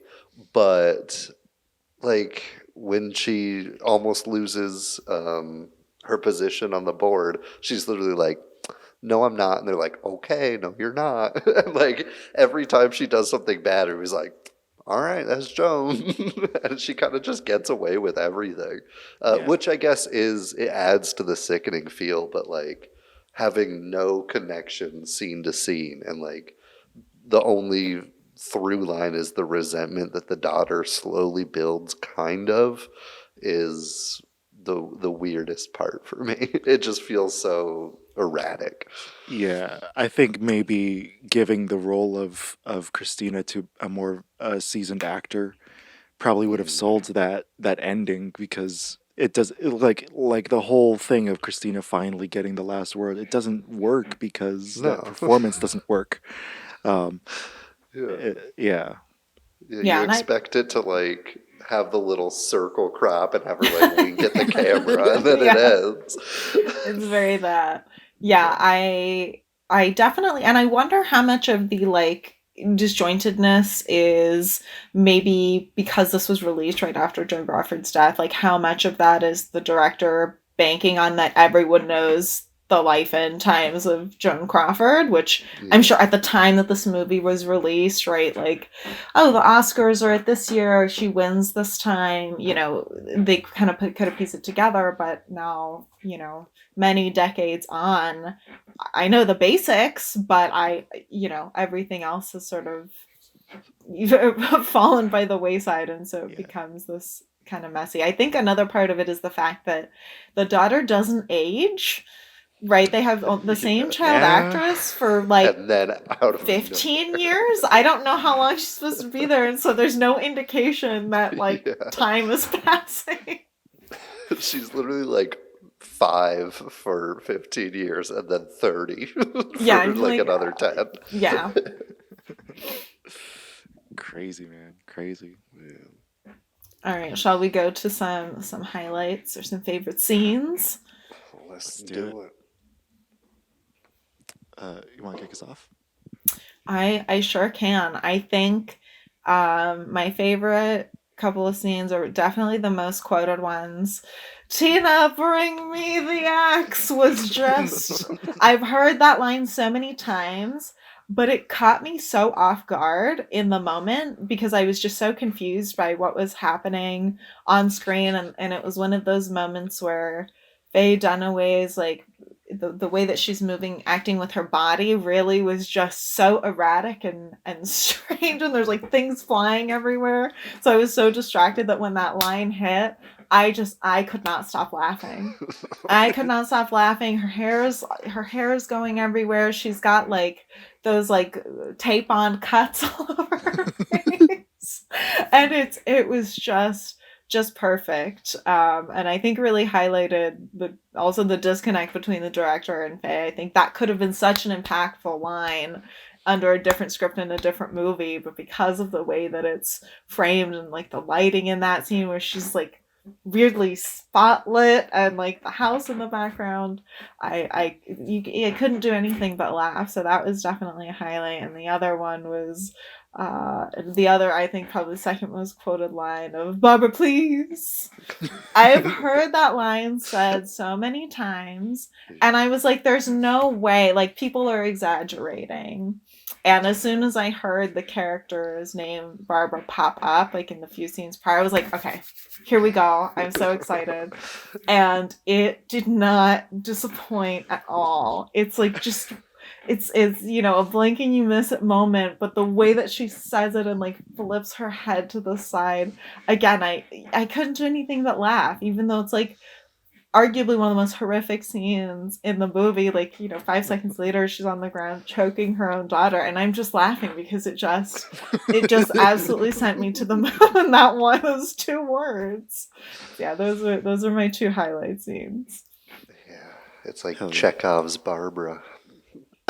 Yeah, kind of. Go for it, Jared. All right. Yeah, the axe scene is easily my favorite. Honestly, the whole Rose Garden scene gets me laughing my ass off. Because the first thing she does to Grief is just cut flowers over and over again. But the axe specifically is so great because it's the thinnest tree branch anybody's ever seen. And they hold on it for like 10 whacks, just trying and trying. And I was losing it at that. So that definitely stood out. From a filmmaking standpoint, I think opening on the literal vanity mirror was a bit on the nose, but I liked it. I think that genuinely sets it up to be like a decent movie showing like how vain she really is from the get-go. So it was some of the only character development we get in the 2 hours that we're sitting here. So I liked that. And I think the most heartbreaking scene is Christina talking to the dolls and like getting mad at them. That's like genuinely a fantastic scene. And then the overreaction to like get rid of them and then keep abusing your daughter is just the biggest jump you could possibly make. And then the whole movie just snowballs from there, from that jump. And so I think that's a pretty important turn from kind of bad to oh god. Yeah. Hell yeah. Yeah, like the doll scene was great, but actually that scene right after where it's Joan and Christina is one of my favorites, because the way Faye Dunaway like times the rubbing of the lotion of her elbows with the movements of her head is so perfect. It's so perfect. I was like, I'm gonna use that shit. I know, because there's no way that this shitty director told her to do that. That came from her heart. That came from her soul. And so like I'm gonna totally steal that for one of my movies. Like just watch, dude. Just watch. It was great. Yeah, the board of directors scene was great for me. I love the wearing fur and wool at the construction site. One of my favorite quotes was, "We have to look great for Pepsi Cola," and and like I didn't even know that they were working for Pepsi Cola at the time, because I don't like, all I know about Joan Crawford is Mildred Pierce and whatever happened to Baby Jane. I don't know anything else. And so like I just imagined like Faye Dunaway like annotating H's at the end of cola, like just to emphasize Pepsi Cola. I love the yelling match with the dean of the school. I thought that was great. And I love the gray outfit there. The breakup with it's Greg, right? The first ex. Yeah, the breakup with Greg I thought was actually really, really cool, and for me the most sad, because like she just turns into a child and then turns back into Joan and then turns back into a child. Like it's just so weird and crazy, and like and had it been in like a David Lynch movie, I would have loved it. And but because it's in this movie, it's like campy, and so it's interesting. Not that David Lynch isn't campy, like obviously it's campy, but that's intentional. And then also, the Rose Garden was great. I imagine like a production assistant lying down underneath the camera and throwing up the roses to time with her swiping, because there's no way that happens like physically for real.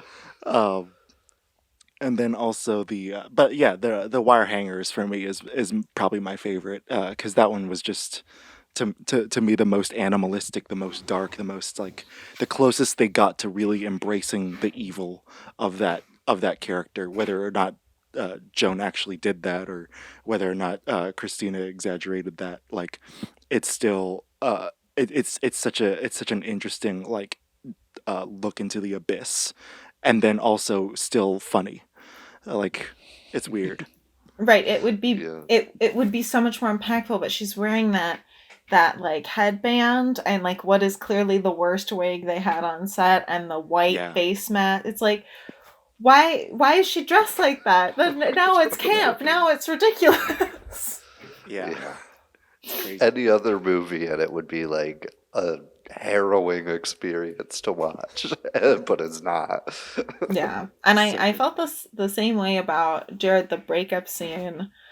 It was one of the only times in the movie where I wanted more Faye, because we don't get to see her go through any of the like emotional transitions. It's she's sad, pan to the other actor, pan back, different emotion, pan, and it's like jarring in a way where it just didn't quite make sense, instead of in a way that's showing us that like she's just changing on a dime to like get what she wants. And I thought that was a real shame, because I think seeing those transitions, or had it been maybe like just faster, really could have highlighted that much better.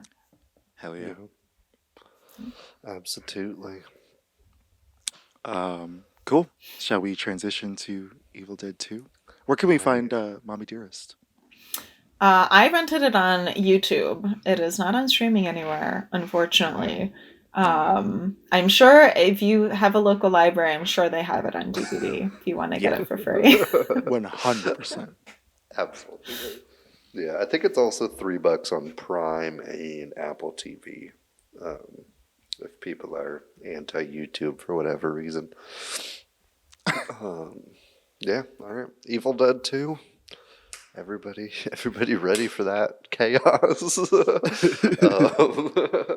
I'll kick things off with surprise, surprise, another poorly written review of movies that we're watching because it's funny and it makes me laugh and stuff.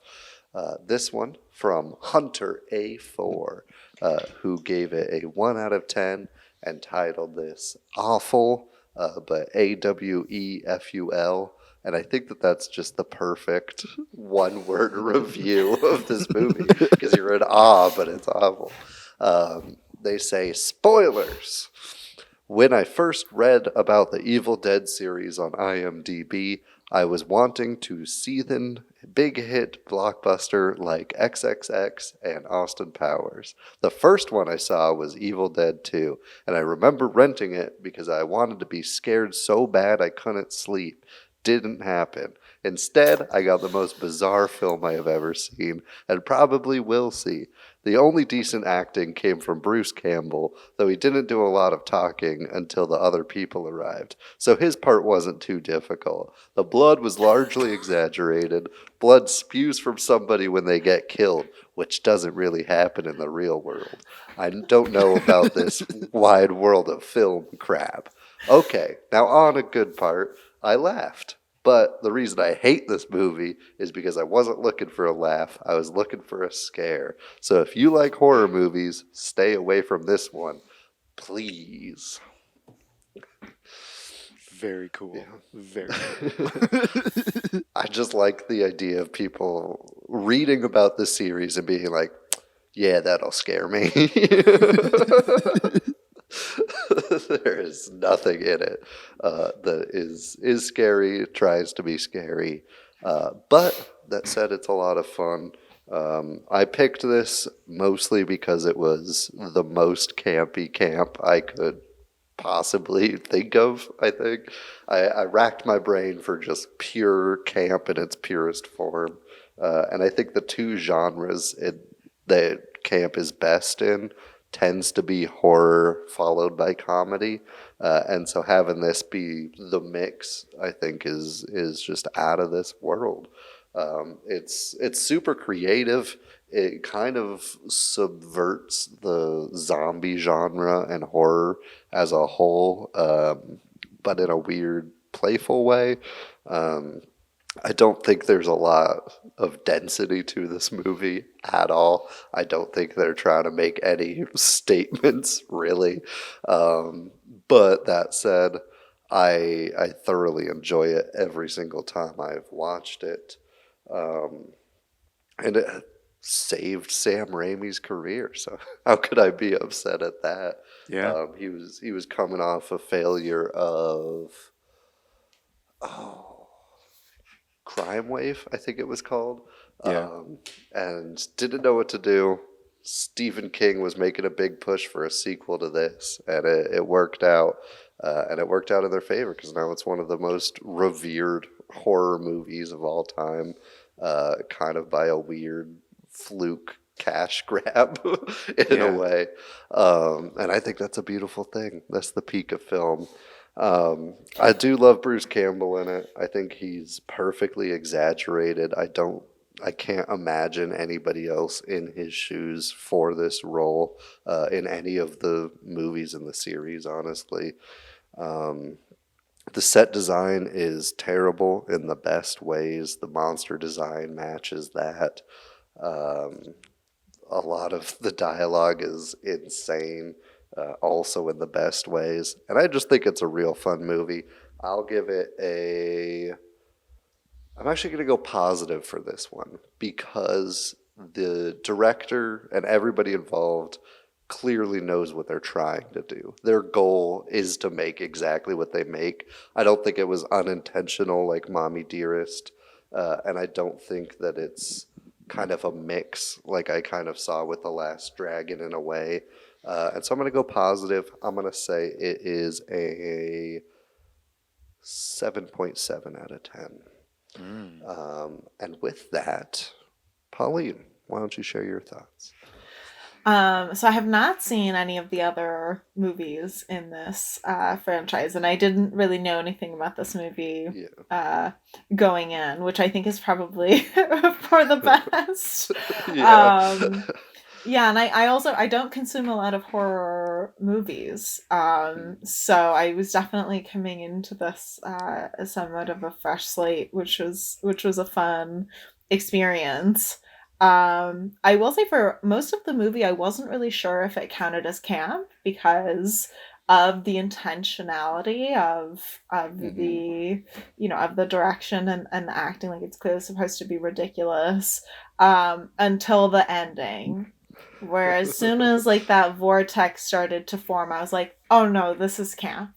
This is absolutely this. Even if this was like intentionally bad, this goes beyond and like transcends into being a true camp masterpiece because just it's such a sharp turn. It's one of those things where like you could never predict what happens at the end of this movie, and yet thematically it somehow makes sense. Yeah, dude. Makes it even more ridiculous. I loved the blood in all of its various consistencies, like physical like sometimes it's real thick and sometimes it's real watery. It's just whatever they need at the time. Like I really loved that. I loved the inconsistency of the monster design. Like sometimes they're zombies, sometimes they look very like Buffy vampires, like when they're in their state. Some of the claymation gave me very Tim Burton. Sometimes the trees are attacking them, like they're just throwing everything at the wall and seeing what sticks, and I thought that was so fun. So I'm going to give it probably like a solid -6, where it does cross that threshold of it's so bad it's good, but it's not as good as The Last Dragon, so I have to put it a little fair enough. Interesting. I kind of didn't grow up with this movie. I watched it when I was maybe like senior year of high school, I think, or maybe first year of college. But I grew up with the style of comedy that this movie is kind of riffing. Like there's a heavy Three Stooges influence. Absolutely. In the way that Ash runs, in the way that he trips over things.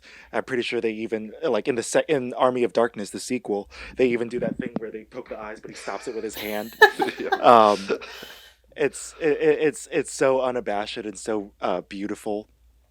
Um, yeah, I love the unity and the playfulness between Bruce Campbell and Sam Raimi. I think they're absolutely badass. Just for even trying to do this as artists. Um, Mhm. neither of them were really hitting big at the box office, but despite the success of the first Evil Dead, um, which speaking of which, I love that the first 5 minutes are just a recap of the first movie, and then Yeah. it's great. And like it's better than the first movie, I think. Mhm. Even though I do love the first movie. And so yeah, I genuinely love it. I think one of my favorite scenes just of all time, like if I had to do like a top 20 favorite scenes of all time, the laughing appliances is in there. I think it's so bonkers and absolutely insane, and the way his eyes cross when he breaks the fourth wall, it's beautiful. It's fantastic. I'm going this movie resonates with me very deeply, so I'm gonna go either -8 or +9. I genuinely think it's amazing. It's an amazing feat, especially for the time. There's nothing in the 80's that's quite like this, before Mhm. and after. Um, Yeah. it still kind of stands on its own, even within the franchise. Because Army of Darkness is straight up action comedy, and Evil Dead is straight up horror, but really low budget, so kind of cringe, but like still kind of gross, Mhm. and a little bit scary and disturbing. But this is somehow a perfect bridge that you can watch, and you don't even have to watch the sequel. You don't even have to watch the prequel.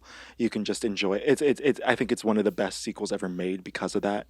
Um, and for me, this really is such a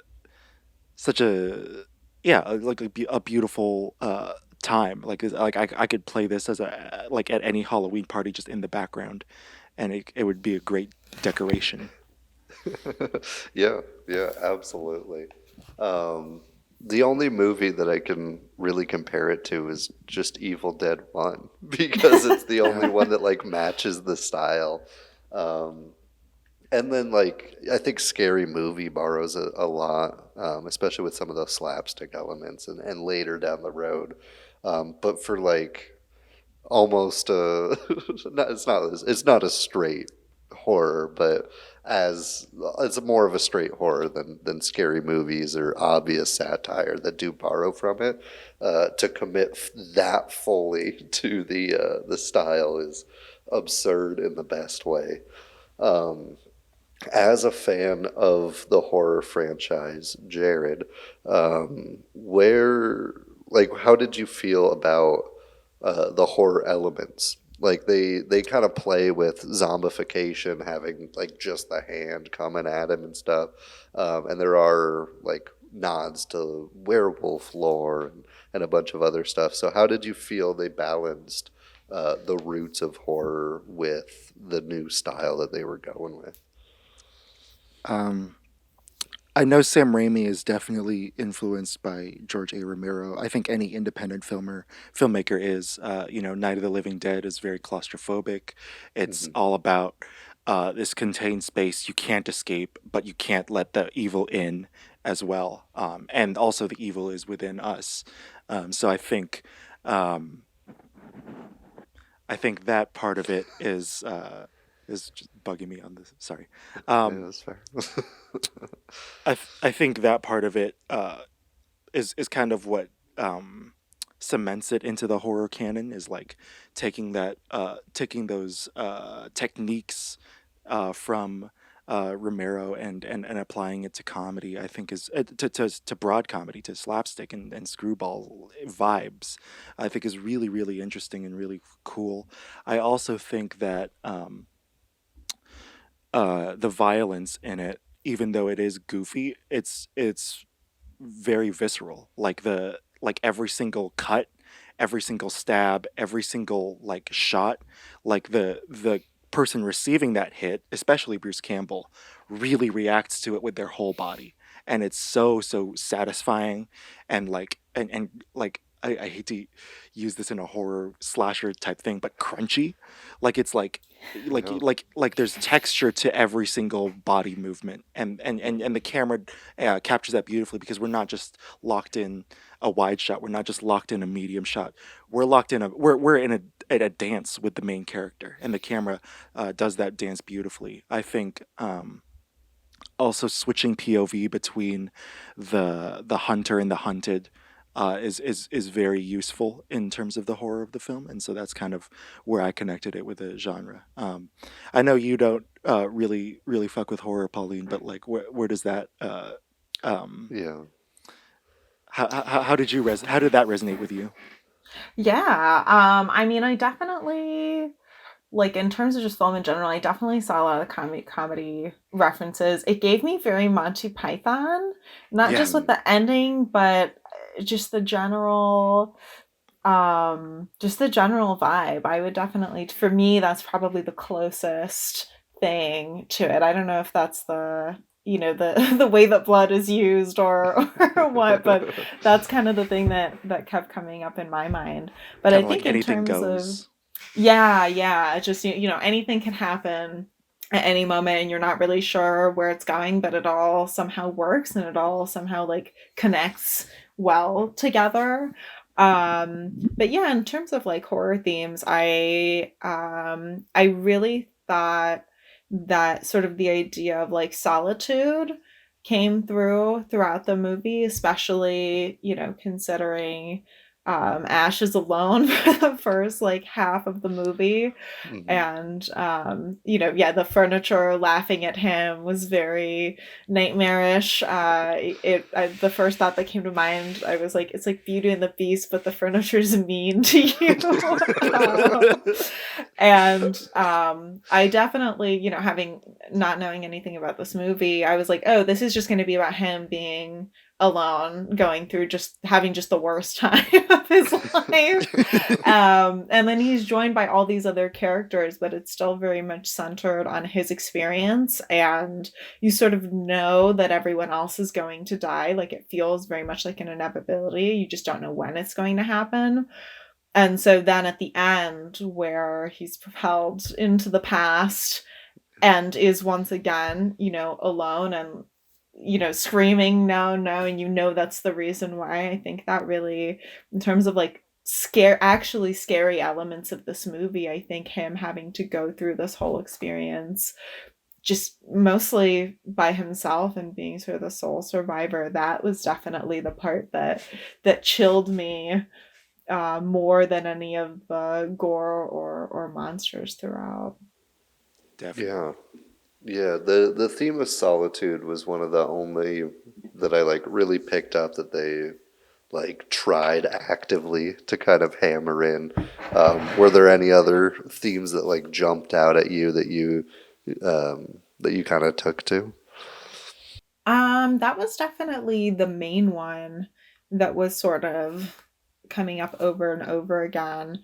Um, I think somewhat grief. I mean, right, his girlfriend dies right at the beginning, Yeah. and sort of right. I think that's the scary part about zombies is what happens if your loved one comes back, but they're not your loved one anymore because they're dead and now everything is different. That definitely resonated, and him, having to sort of re-murder his dead girlfriend Yeah. while the staging and the direction is very funny, on a deeper level is devastating in the fact that he can't really process anything that's happening to him, right? There's no beats of rest. I feel like other horror movies that I've seen at least have scenes where like okay, we're here, like let's regroup, where this one is just like beat after beat of like horrible things Yeah. happening. And so he doesn't really, at no point does he have time to catch his breath and sort of think about the fact what just happened, which I do think yeah, again another one of the ways that I think this is really trying to point out real fears of like you lose someone and then your life just keeps going and like things just keep happening, Yeah. and there's really no time to really process that they're gone, and when you do, they're a zombie and everything's different and horrible and scary. Yeah. Yeah. I remember when we talked about body horror on the show, I had to look up a definition, and one of the so it's like mutilation, consumption, but one of the other ones was transformation of the body. And I think transformation is a huge theme. And overall, in the course of the Evil Dead franchise, we see Ash in the first movie, and he's kind of a dope. Like he's not really. I don't want to give too much away for you, Pauline, but he's not. He's scared the whole time, pretty much, and so seeing him kind of transform into this badass was really cool to me, and like and that transformation happened like kind of the way like a sword is forged, right? You're breaking down the elements to their bare minimum. You're driving him to his lowest possible point, to the point where his body is completely taken over by the deadites, or the Necronomicon, or the dead presence.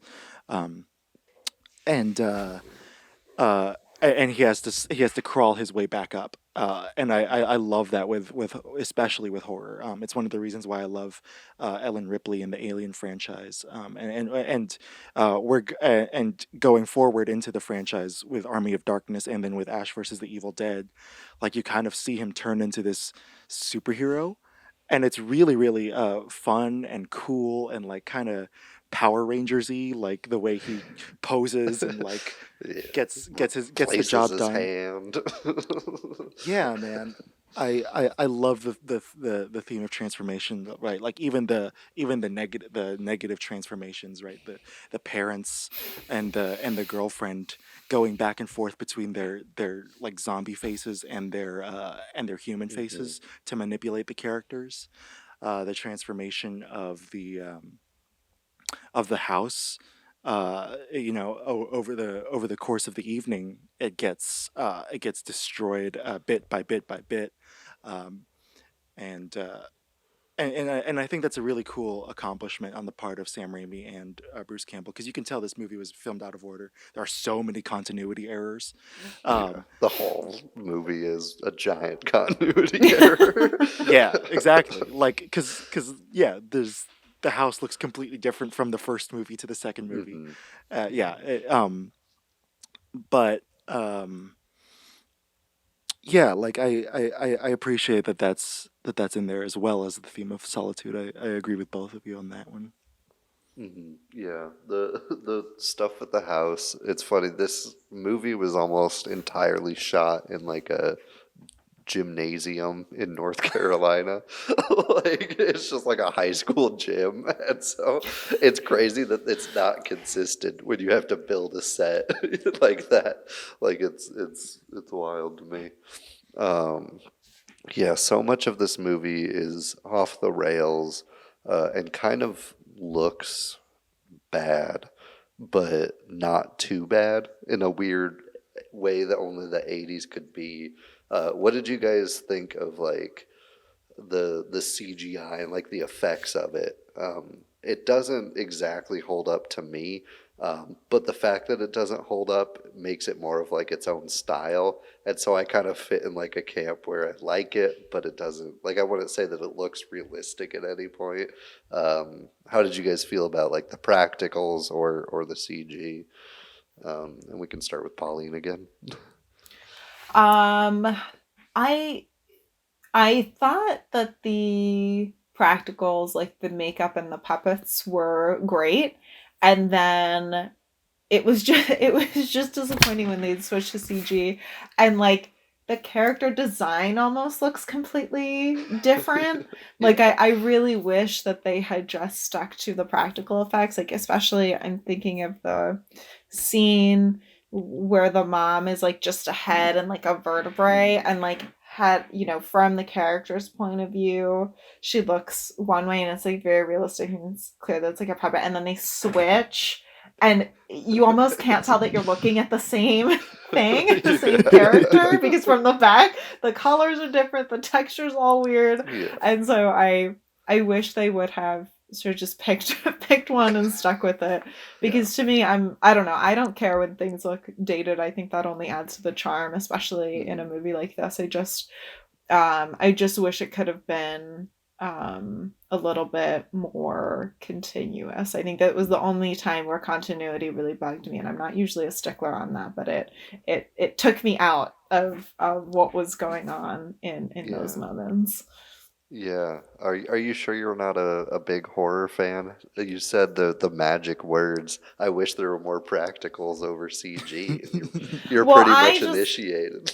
I mean, I'm just a big CG non-fan, and an anti-CG person. I think it, a practical effect is always going to look the same, and a CG effect is always going to age poorly, no matter how high tech it is in the time that it comes out. Most of the time, there are times where they can use it strategically and make it look seamless, but most of the time I'm like, this could have been real and looked and fit so much better.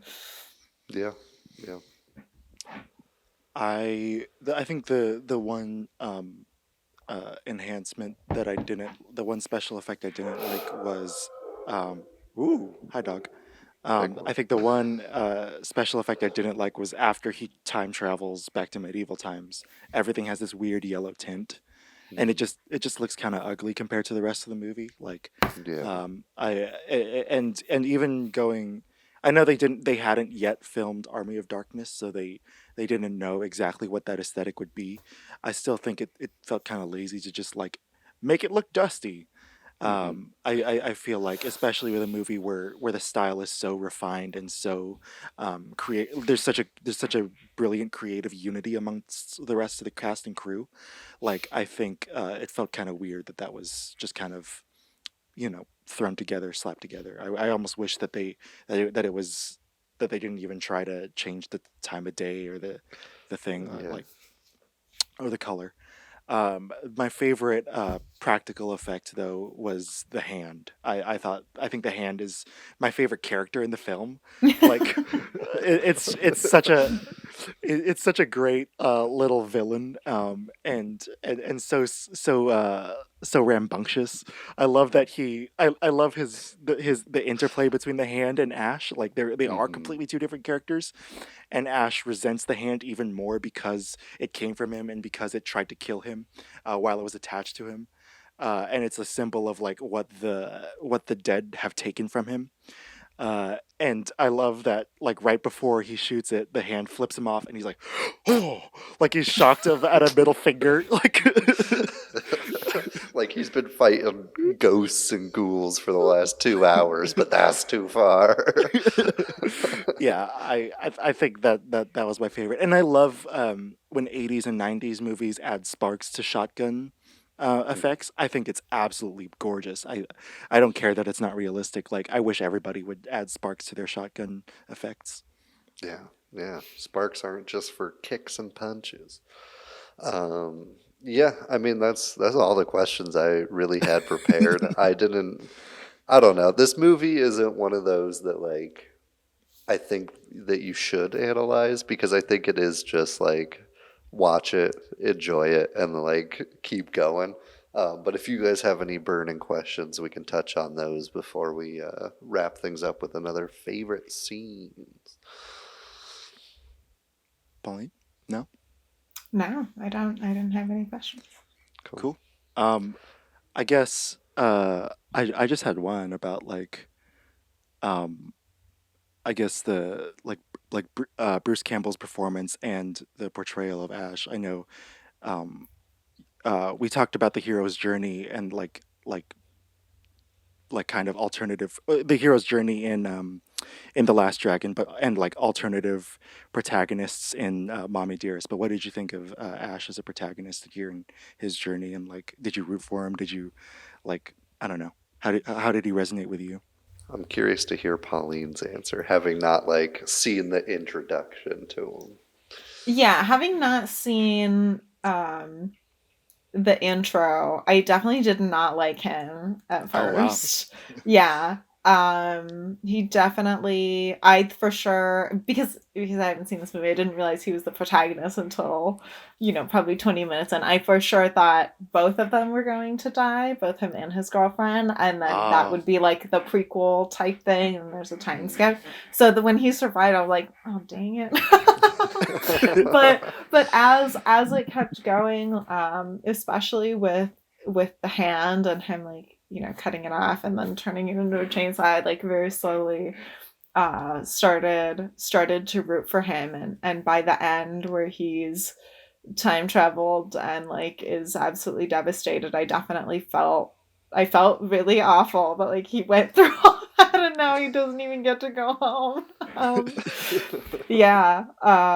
It definitely was a performance that grew on me. It gave me very 80's tough guy, but he's the foil to like the cool nerdy one who's the main character. And so I wasn't sure if I was supposed to be rooting for him at first, but I think the performance and just sort of seeing him get beat to shit for an hour and a half really made me feel for him. And I think sort of in comparison to the over-the-top acting in Mommie, Dearest, I definitely, a lot of the body language reminded me of Faye Dunaway's performance in like jerkiness and like in like intentional flailing, but seeing it used in this movie sort of to its fullest potential, I think, was like the payoff that I wanted in Mommie Dearest. It was like, yes, this, where it's ridiculous and you can tell that he's either like in pain or struggling, but like it works because the rest of this shot is amplifying that instead of working against it. So yeah. If only we could have a movie where Faye Dunaway played the girlfriend and survived, and they could just flail around together. Oh my god, what a pitch! I'd pay money to see that. She's that like sounds whipping incredible. up with the wire hangers and shit. Don't fuck with me, fellas. That would be her big tagline. Yeah, amazing.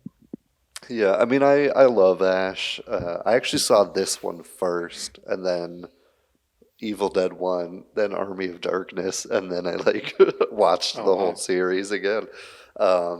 But seeing the journey like linearly, I think is great. I think it's awesome to see him, like you kind of touched on it earlier, Jared, him being like scared in the first one for pretty much the whole thing. And then this one, I get kind of like an air of he's just getting kind of sick of it. He's like, obviously like the danger is present, but he's just kind of like over being in these situations. And then going to Army of Darkness and seeing him like fight his way out of medieval fighting pits with a chainsaw hand and a shotgun is just fantastic. And I think it's a delightful like linear journey he goes on, but jumping in at any point still feels like awesome, and it still feels authentic. You get the character. It is a pretty surface level character. You get some of those emotions, like what Pauline was talking about with like grief and what Jared mentioned with transformation, but it's like shallow enough that you don't have to know about his previous grief or anything else to just enjoy him shooting baddies with a boomstick. And I think that's art, baby. Truly. Favorite scenes? Let's do it. I kick us think off. Go for it. Because I think both of you guys started yours, so I'll take the bullet on this one. When the hand first comes alive, I love it. I'm a big fan. I think it's just the greatest, and I'm with you. You both seem to agree that the hand is easily the best villain in this, and has the most personality. The way it like snickers as it runs away is always fantastic. The laugh tracks for the hand just bring me so much joy. I really like the scene of evil Ash coming through the mirror and trying to like choke him out, and then cutting to him doing it himself. I think it's like maybe the only halfway decent scare in this movie because I never expect it every time when he like lunges, and so it does kind of get me. Um, and it looks good. It's well done even for this movie. You can tell it was like a body double or a practical effect, and I appreciated that. And then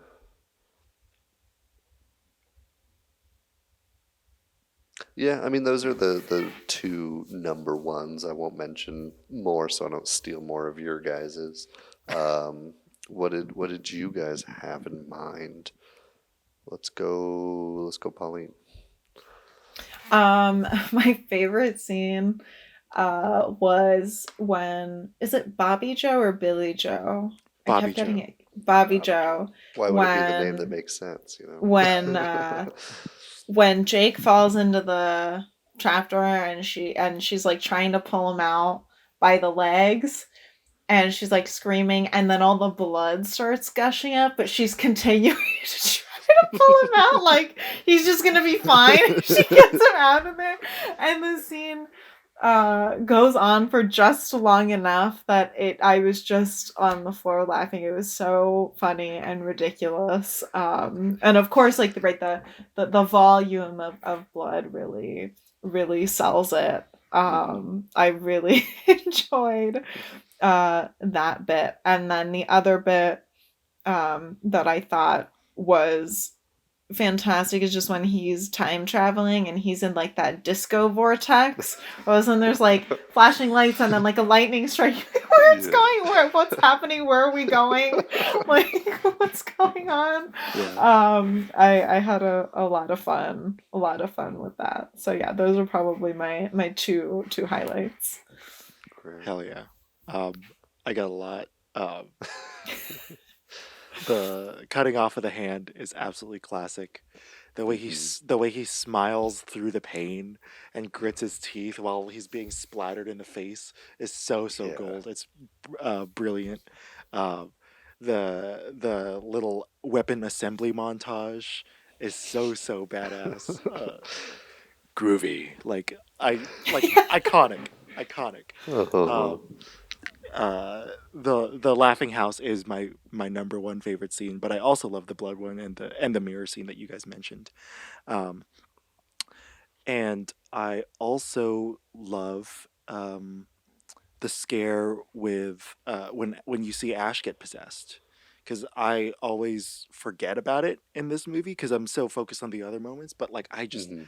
I love that for a second there you think that our hero is like gone for good, and like you're like, oh shit, now he's gonna kill everybody in the house, and he almost does, and it's yeah, I think that's wonderful stuff. Mhm. um and I also actually really like the portrayal of the evil head as like a flesh and blood head, going through the front door. I thought it looks great. Like, and the way they kind of do that weird kind of rubber soul psychedelic twist of the photo, where it's like creaking, like you're almost stretching reality and stretching space and time. I think Mhm. was really interesting and fun. Yeah, overall, this is might be my favorite Sam Raimi movie, just because Yeah. it like hits home. It hits the kind of sweet spot of my taste, you know, and Yeah. yeah, Yeah, it is a very Jared movie. And I appreciate you guys taking the time to watch it. It's batshit insane, so thanks for powering through. If the audience hasn't seen it and feels like it, it's on Prime, but I think you need like an extra add-on for it, or it's like $4 on YouTube, Apple TV, Google Play, wherever you want. Definitely recommend it. Definitely like all of them. Honestly, like Army of Darkness is like right up there with this one for me. Big fan of that. That's all I got. cool. Alrighty, thank you, Pauline, for joining us. Finally, Yeah. Thank you so much for having me. I had such a great time, and I got to watch 3 movies I've never seen before, and I enjoyed all of them. Thank you. Cool. Sweet, sweet, I sweet. think we've been like talking about having you on since like October. Like it's been a hot minute. Yeah. But yeah, glad we finally got to do this. Thank you for joining us. Thank you, Jared, as well, for joining, for doing this show. And thank you for listening, folks. You can follow us at all our social media stuff. It's in the link below. Goodbye. We love you. Goodbye. Bye. Bye.